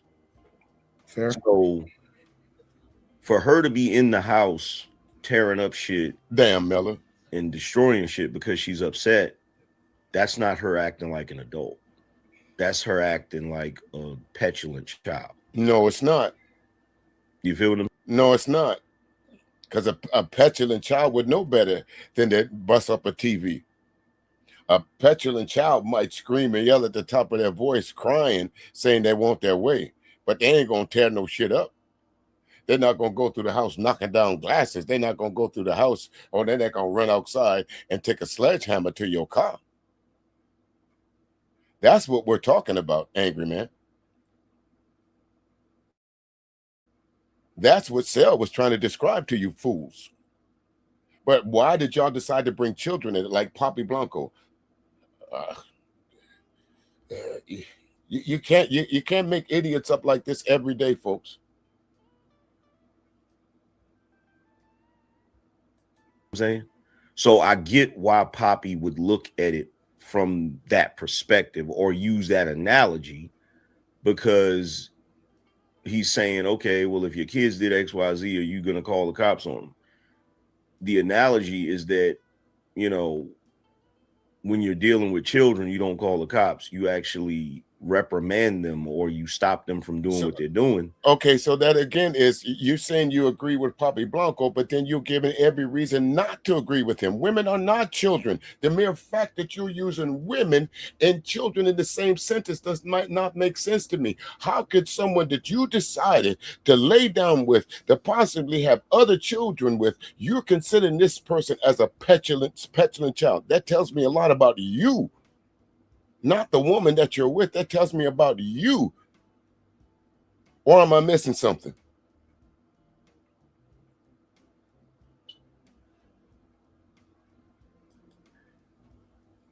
I get the analogy, because in that moment, when that woman is acting like that, she's not behaving like an adult. She's behaving like a child. So that means, Angry Man, you do treat your woman like a child. Because if you can say that you get what he's saying, that means that somewhere in your life, somewhere with the woman that you're with, you do think of her as a child. If, in your case or your estimation, she acts up. That's the only reason that she could be acting up, that she's acting like a child.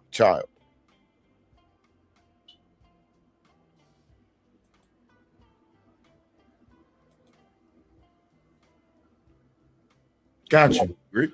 So I understand what you're saying, but I'm gonna tell you why I disagree, right? Because even if a person is acting in childish behavior, how I respond to that results in the consequences that I have to face. You see what I'm saying? Yeah, so right. if you know I'm married to Raw, if Raw get the acting out of here and she starts acting childish, if I go to try to restrain her or discipline her or render some type of consequences to her, how I react to her bad behavior is going to be overlooked. We understand that, because women typically don't get held to accountability. We understand that, right? Yeah. So how I react to it, that's going to be all they're going to focus on. So if I physically restrain her, if I get to stop her and all this and the other, and she falls onto the floor and bruises her knee, the first thing they're going to say is, oh, say like bruised, he was beaten on Raw because her knee is bruised and she got a black eye and all this, that, and the other. To remove myself from that, if she get to acting up, I'm grabbing my keys and I'm leaving the house.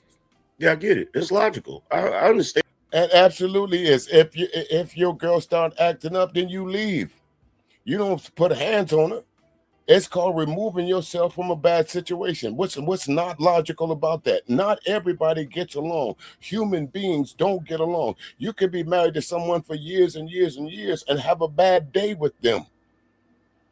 Ain't that right, my gully geechee homegirl, Mahogany Roots? You could be married and have a bad day with somebody. You could go to bed or you could walk around all day and I can't stand that nigga. That could just be one of those days.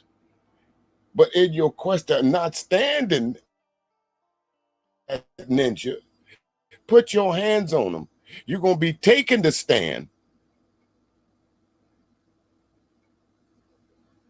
You're going to be taking the stand. And they might be taking some of your freedoms because you couldn't control your hands.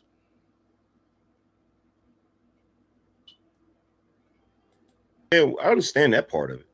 Right. So I don't understand how the kid analogy can be used if her childish behavior that does not render her to a child's understanding.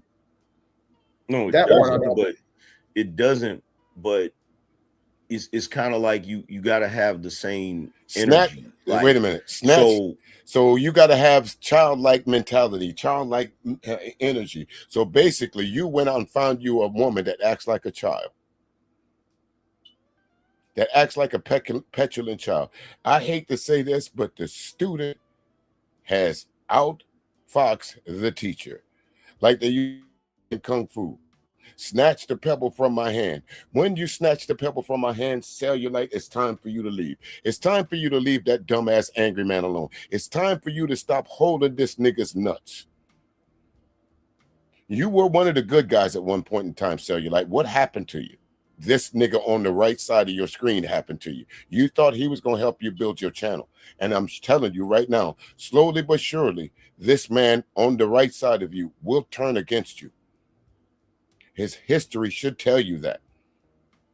It won't be long before this conversation that you're having with himself will come back and be revisited by this beard dying motherfucker right here.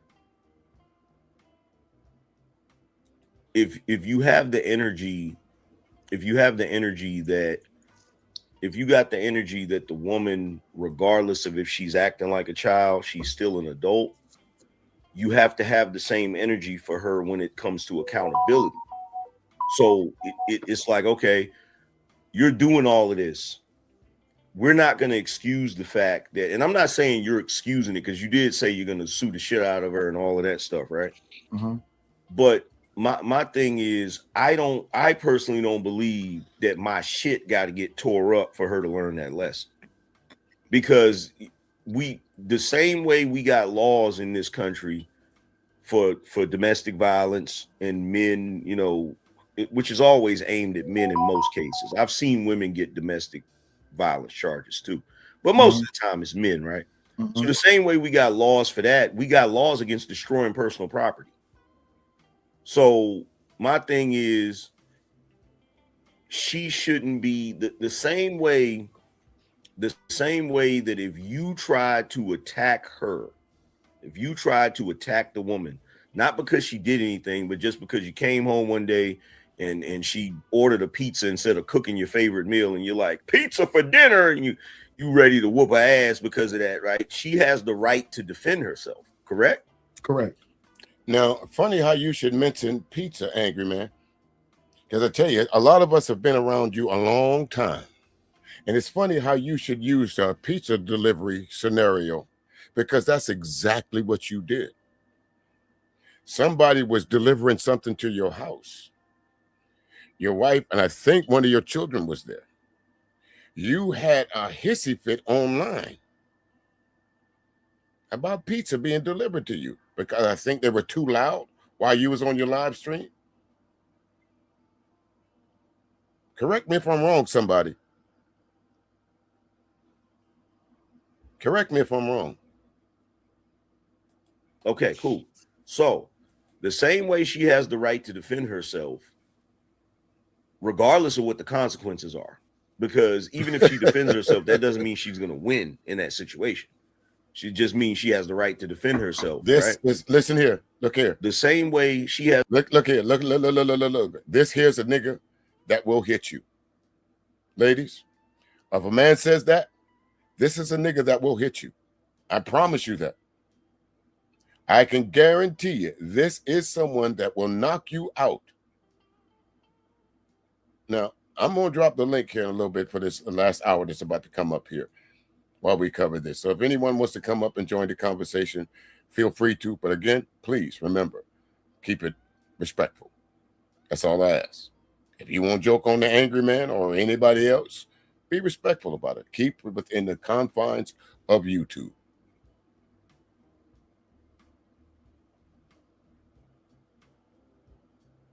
You was typing that, El Boogie? This is a nigga that will hit you. Am I right, El Boogie? Is that what you got from that right there? This is a nigga that will hit you.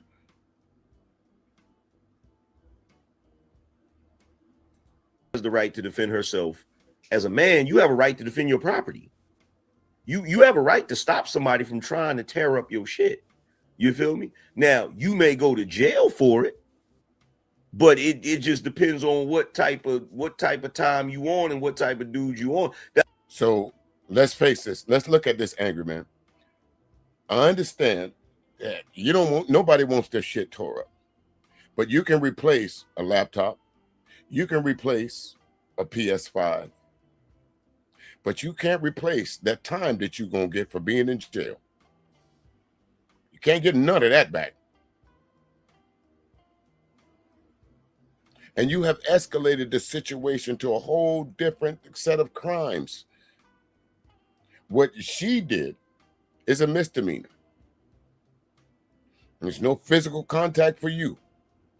So if the police do show up, because she is a resident of that household, the only thing that police can ask her, ma'am, please stop tearing up shit around here. It's y'all's. But she not gonna take him to jail. You policeman not gonna take her to jail for tearing up your PS5. We're gonna give you a piece of paper and tell you to go down to the courthouse. And if you want to fill out a small claims report against the woman that you're living with, go ahead. But this, I can't take her to jail because she busted up your PS5. Now, it's a different set of circumstances if you have some woman visiting you and she steal your shit. That's a different set of circumstances. But that's not what they're talking about. Actually, in all actuality, folks, what they're really trying to do, and I'll have to give credit where credit due for this sale, they're trying to give cover for Big Tigger because his wife got online and showed the injuries that this man did to him. Big Tigger is one of their heroes.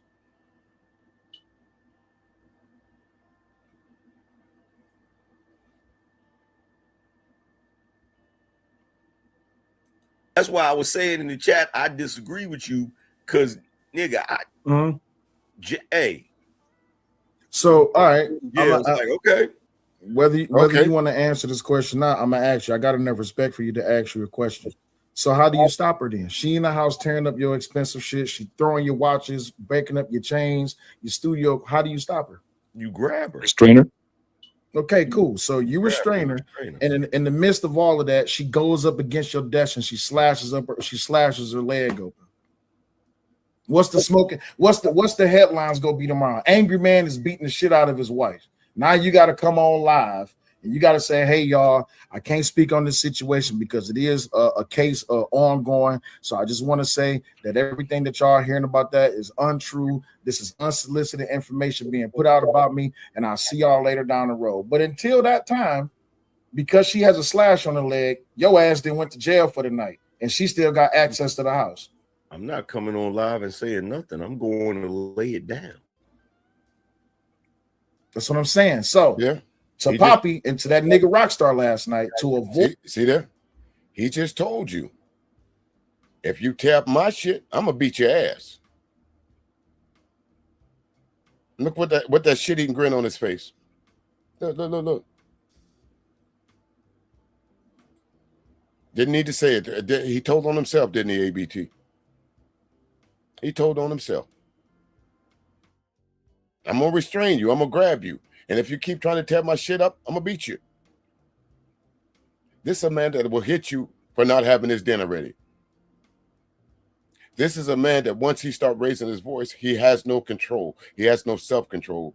And as soon as a woman starts getting the best of him with her mouth, that's his only source of recourse. Avoid all of that. I don't give a damn if Raw come in here and get to tearing up all my shit. If she dismantle my gun and throw that bitch in the river, guess what?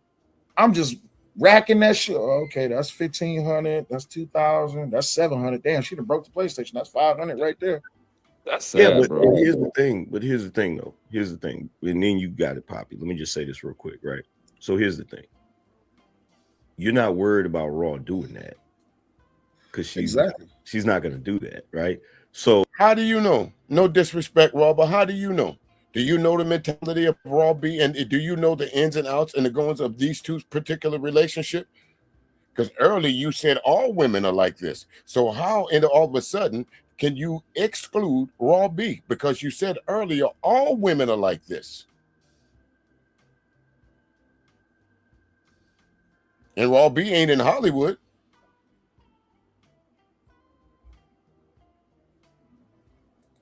It's the same thing with my wife. My wife doesn't violate somebody else's personal property. If my phone is laying around, she's not going to pick it up and bother it. Same way I don't bother her shit, right? I don't even go like if every once in a while, I might there's a key to this this box that I need, and my wife usually has it because she's usually out and about. And I'll be like, yo, babe, you got the key? And she's like, it's in my purse. I won't even go in her purse. That's how it's brought up. I don't go in black women's purses, right? So I get what you're saying when you say, yo, I'm not putting my hands on a woman. That's the way I was brought up. I 100% get it. But the thing about it is, you pick the woman that you know you ain't gotta be in that type of situation. Again, And how I do you did know the that? thing. How do you know that? You don't know the future of any relationship. All you can do is go by what's in front of you. You don't know that 10 years from now, the woman that you choose might be the woman that you divorce. You don't know 5 years from now that the woman that you chose won't get mad enough to tear your shit up. You don't know. I had no damn crystal ball, angry man. Nobody gets into a relationship based on, let me see, is this going to be one of them chicks that tear my shit up? It's going to be one of them chicks that I got to worry about that when I leave, that my PS5 won't get busted up? No, I'm sorry. I physically, I don't know Raw B. I don't know whether she can fight physically or not. I don't know. But, you know, all I can say is I wouldn't want to find out. And I'm just going to put it like that. No disrespect. Well, I guess so. I guess you can't call it no disrespect. But, Sel, we seen your fighting skills. Right? But with that being said, there's a lot of guys out here that I guess they did not have the foresight to do that, or whatever reason. I don't think they should just stand idly by while they shit get destroyed. Right, shy shot caller. I don't put nothing past anybody, and I'm like you. If a dog got teeth, what you mean he won't bite? Today might be the day he decided to use them on me. And welcome to the broadcast. Welcome in. Great to see you. And for those of you just new for the first time, please, I won't ask you for any money. I won't ask you to support the stream financially, but I will ask if you can like, share, or subscribe. Get me in the algorithm, or if you feel like it, come on over to Classic R&B Jams radio station and vibe with us over there. So my man HT Ball 1, aka DJ Ed. Thursday night, you can check him out with the Soulful House Mix. I see you already doing a little music shopping.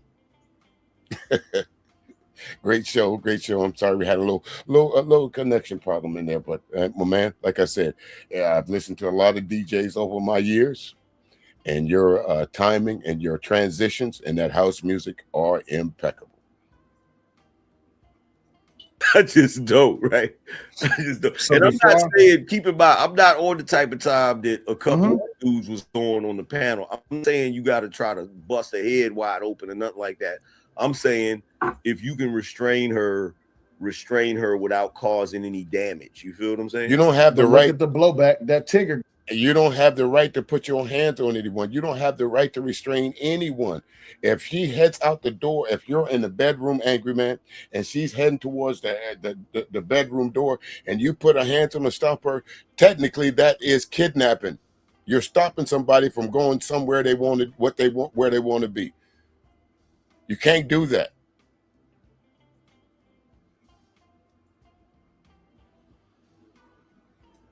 Guy, he didn't cause that girl no damage. She caused herself. That nigga weak as hell. Like he that's the problem though, right? Because I'm gonna give you a little bit of pushback, and I want you to think about it before I go to Poppy. What's chapter 2 of your book, Angry Man? The vetting process. Yeah. All right. So if you have a history of choosing bad women, and these bad women cause you problems, is that her fault or is that your fault as a man? If you keep choosing the same type of woman, that's your fault. Thank you. Poppy, go ahead. I got to disagree with Angry Man. You don't know what's going to happen to you until it happens to you. You see what I'm saying? Like, yes, because it never happens. You can, quote unquote, study her better, whatever you want to call it. But in thank God it hasn't happened to you. But like, it's kind of like if a woman cheat on you, obviously she didn't cheat on you in the past. She just cheat on you right there. So you see what I'm saying? It just didn't happen to you at that particular moment. Yeah. So I get what you're saying, but it's like that when you're younger, but you like when you get a little bit older, you can kind of tell which chicks is on what type of time. No, you cannot. No, you cannot, Angry Man. Stop with the gaslighting. Stop with the bullshit. No, you cannot, sir. You cannot tell. Let's move on a little bit, because I really don't want to listen to Poppy Blanco too much, to be quite honest with you. He's an idiot. Let's go right here. Let's click on the right here. So Angryman, let me just give you a couple of questions. I wholeheartedly agree with you that, yeah, we're in a situation where men are held at a different standard. Very similar, like you said, to a black man in the past being held to a different standard, being baited by white men. Now, why in the fuck do y'all have this white man up on here looking like the guy that killed Ahmaud Arbery up on the panel talking about black folks' issues? Why? Who invited him to the cookout?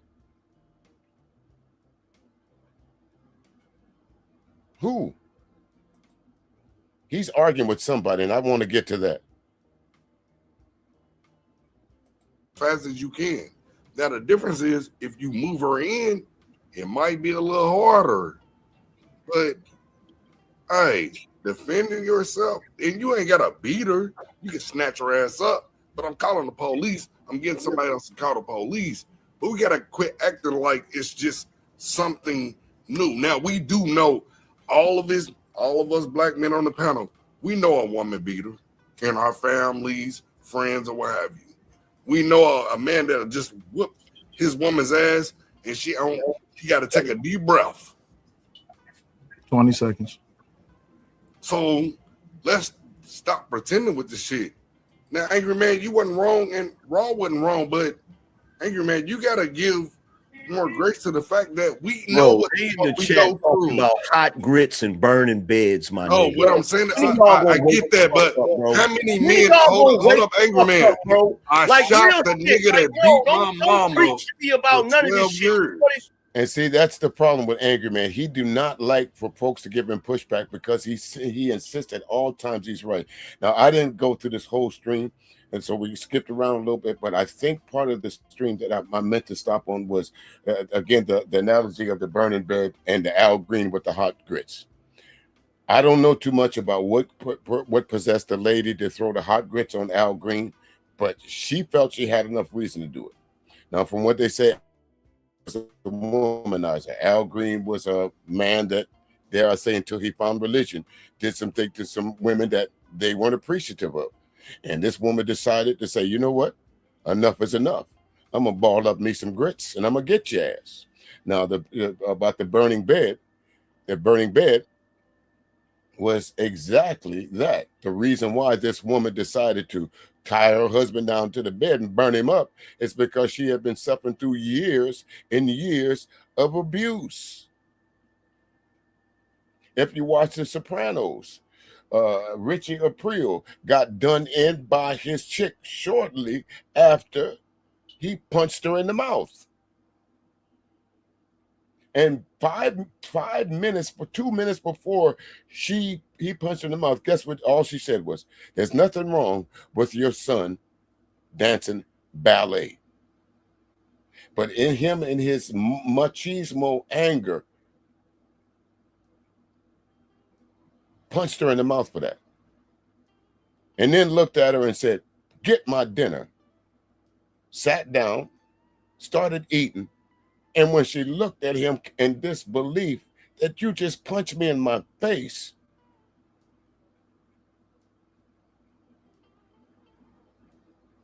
he thought nothing was going to happen. She came back in the room and said, "What you going to do, cry now?" Bow, bow. She shot him once. That took him out the chair. But she knew if she didn't finish him off, that she was going to have to be subject to that abuse again. Bow. Put another one in him. That was the end of her abuser. And she absolutely did it. Folks, if you have never seen The Burning Bed, you need to go watch it. There's another movie out there. I'm not a Jennifer Lopez fan, but there's another movie out there called Enough. I suggest any woman that's in a relationship that's being harmed in that way, I'm Pure Butterfly. You need to watch those movies. I'm not advocating it, but it's going to give you some ideas of how to get out of it. I'm not telling you to take anyone's life. But if yours in jeopardy, you have the right to defend it. And it'll just be a matter of time. If someone is constantly beating on you, that will hit you for any reason, it'll just be a matter of time before he ends your life too. But let's go some more here. Now listen to how Angryman gets upset when somebody tells him it ain't right to put your hand. What it is women are hold up, taking Angryman. women are taking advantage of a situation to basically you was put bringing us up white in a people's position shit of though. I subordination. don't get that. That the burning bed was white people. Have you ever known somebody that was black woman burn up a nigga? Now she might have stabbed him, shot him. Never. Hot grits. That was Al Green. We all know that story. And guess what? Because he actually was whipping her ass because he wanted to. Facts. She could have did anything and everything he wanted, and he just wanted to whoop a motherfucker's ass. He wanted to whoop. Excuse my language, y'all. He wanted to whoop a woman because he's a woman beater. Every nigga that get hit with hot grits wasn't whooping ass, bruh. Let's stop. The majority of them.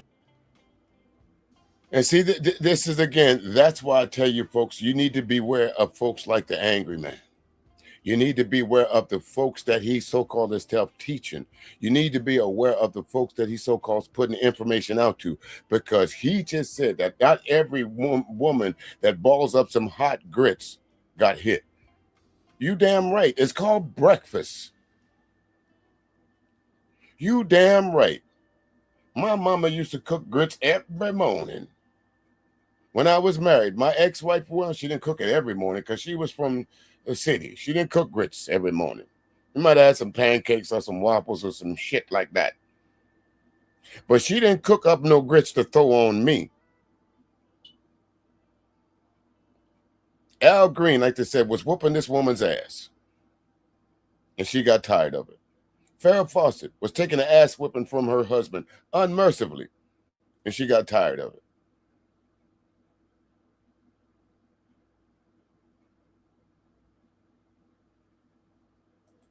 No, they wasn't, bro. I literally know a dude right now. If a woman is walking in with a black eye and your mama say, guess what? Hey, you need to cook some. Come on now, Angryman. We know that's a culture thing. So they were actually to keep decorum, right? Hold on, wait. Time out. To keep decorum, right? Because I didn't mean this to turn into. You good, but I didn't mean this to turn into an argument. We having a conversation. It can get elevated, but it don't have to be an argument, right? This is why I keep saying let one talk and the other talk, right? Well, so Sel, the only time the arguments get heated or elevated is when your man Angryman opens up his mouth. Y'all give this nigga too much grace.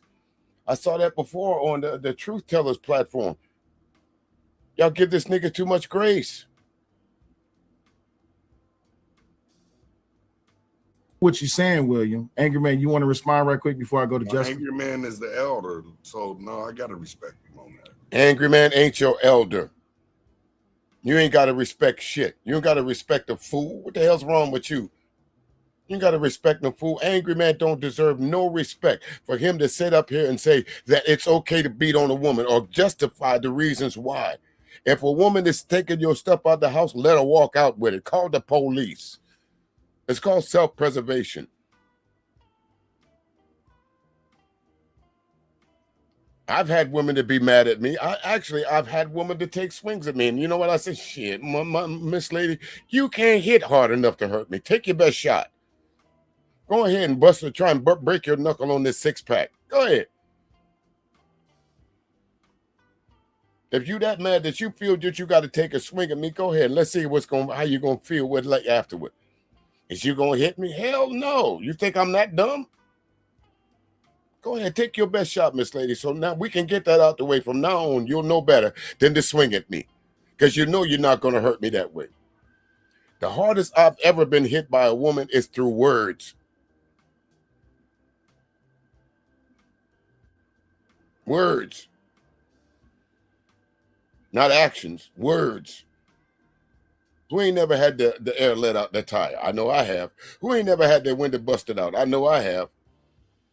Who ain't never had that uncomfortable call at 3 o'clock in the morning? I know I have. Do a little bit more of this here and then we're going to end it.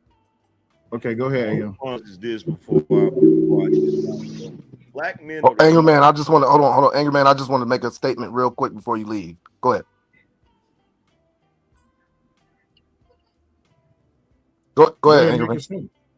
Oh, okay. So I think y'all failed to realize what Angryman was really was truth.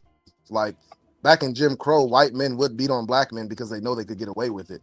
That's kind of like the atmosphere that we are at right now with women. Jim Crow and black men ain't got nothing to do with you as a grown ass man not being able to control yourself beating on women. Jim Crow ain't got shit to do with white men. But Angryman, this is the same person that said a little bit while ago that you run around blaming white men for everything. Only when it's convenient for you, huh, Angryman? Or maybe you just that dumb, or maybe you're just that uneducated that you don't realize what the fuck you be saying.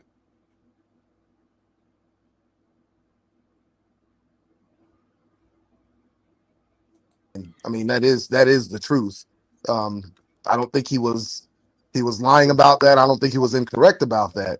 But what people fail to realize when it comes to police, at least how practices are done in North Carolina, and I know that it happens a lot in other states as well, that when you go to a call and somebody makes an accusation of somebody being beat on, if there's no actual proof of anything happening, then it is upon you to go to the magistrate's office and file those charges. The police can't go and put their hand on the Bible and say, okay, yeah, this is what happened, and we swear to this, and this is why we're arresting them. So that's why a lot of the times when police come out there. No, a lot of time is what would happen. Now, I want y'all to, this might sound funny, but I want y'all to think about this. We got you're the policeman, excuse me. Got two domestic calls. One, you're going to white domestic, and then you're going to black domestic. Usually, when you go to the white domestic, you see the white lady outside smoking a cigarette. I'm like, he in there. He beat my ass again. I'm getting tired of getting beat on. Y'all gonna have to do something with him. But when the police come to the black dysfunction, the black man usually outside, short shirt turned off of him, scratched up, bruised up, skint up. Yeah, she in there. She won't let me back in the house. You got to do something. You got to get her out. Look at me. Look at my shirt. Look at my car.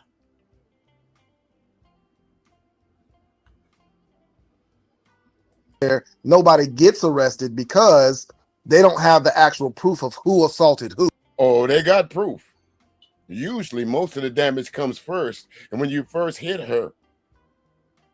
And usually there's a paper trail of how many times the policemen have come out to your house. I see on March 5th, we was out here. March 7th, we was out here. April 10th, we was out here. So-and-so, we was out here. And all of them for this domestic violence call. And usually you are the culprit of it.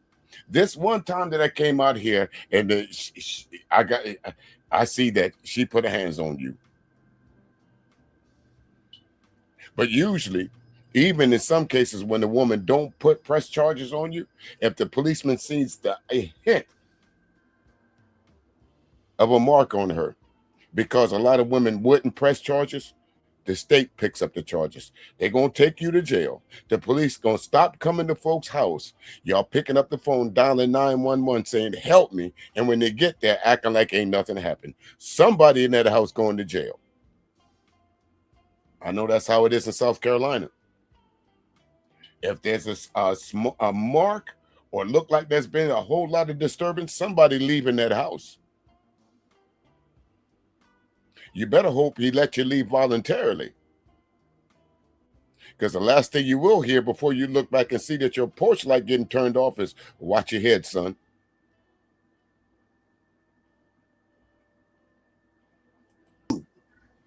I'm not dismissing what he's saying is wrong, because there's still people in the chat that agrees with him. I'm not dismissing what he's saying is wrong. What I'm speaking to, Diesel, is the mindset of it all, right? And the mindset that I'm speaking to is that as a man, we cannot sit here and say that a man is weak because he calls the police. Even though I get the argument that not only just him, but also Papi Blanco is bringing up that yes, as a man, you can be considered a punk for how it is that if you don't call the police on a woman that's acting out, then because she's not going to suffer any consequences if you do call the police. My thing is this: just leave. And that's it. Just leave. We don't need to hear the Angry Man no more. I'll probably be back again a little bit later on with some more Angry Man shenanigans. But that's it, Sel. Again, I'll agree with you again. Just leave. Just walk out the door. Just turn around, because you're not welcome anymore. There's all kind of songs out there that will tell you don't put your hands on that woman because some bad shit gonna happen. Leave her alone. Let her go. I don't love you anymore. When you leave, cut out the light and close the door. So much easier than spending 6 months in jail. So much easier than being considered a woman beater. So much easier to pick up and say discretion be the better part of valor. It ain't worth it. And as a man, how comfortable are you laying down and wanting to partake in the goodness of that woman after you done punched her in the fucking face?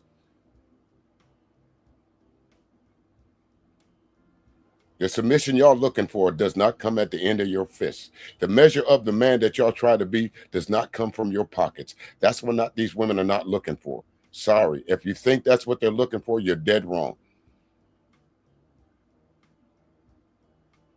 Now, coming up on Wednesday, I'm going to leave the realm of the loose nigga roundups because I see a lot of people talking about relationships. So I'm going to do a little something on relationships coming up this Wednesday. See how we do with that one. Without the Angry Man. Without some naysayers.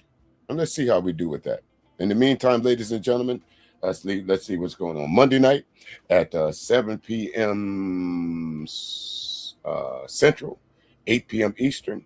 We have DJ Dreadhead Said with Hook and Hennessy Show. Plays a little volume of music from all different genres. Tuesday night, you can catch me at Classic R&B Jams, my smooth jazz and indie artist show. Wednesdays, we have John Amato and Dimitri K. Thursdays, we have DJ Ed and DJ Dreadhead Said with 5 hours of house mix. Fridays, we have DJ Jeff Daniels. Saturday, DJ Juvie Joe. All kinds of great music for you over there for 24 hours a day, 7 days a week. Classic R&B Jams, folks. Check it out. Again, folks like to holler black owned and all this other stuff. I don't need that because I play my radio station is for everybody. I play a little bit of everything there, especially when you're at work. So check it out there, folks, if you don't mind. The new platform will be out pretty soon to where you'll be able to sign up and do a few things over there. I gave you a sneak preview of it earlier. Big things coming, folks. But other than that, watch your 3, your 6, your 9. And remember, grace a day costs you absolutely nothing, folks. Say hello to someone. Might change the way they're thinking. Might change the way they're living. You never know. If you walk past them, don't say hello. And keep your hands to yourself. Have a great one, folks. Look, all you motherfuckers been snitching for him and shit. Now you standing up in here and goddamn it talking about preacher. Fuck that nigga. Fuck that. I'm gonna shoot your ass too, motherfucker. Keep on. You gonna get shot too, nigga. You gonna get shot. God bless the fool, goddamn it. God bless the fool. Now, I'm gonna tell y'all something. I'm gonna end this goddamn thing. Look, where's that goddamn money bowl at? Who got that money bowl? We taking that money right now before you leave this bitch. We ain't leaving out here for free, motherfucker. Yeah. Y'all know the motherfucker ain't no good. You want, look,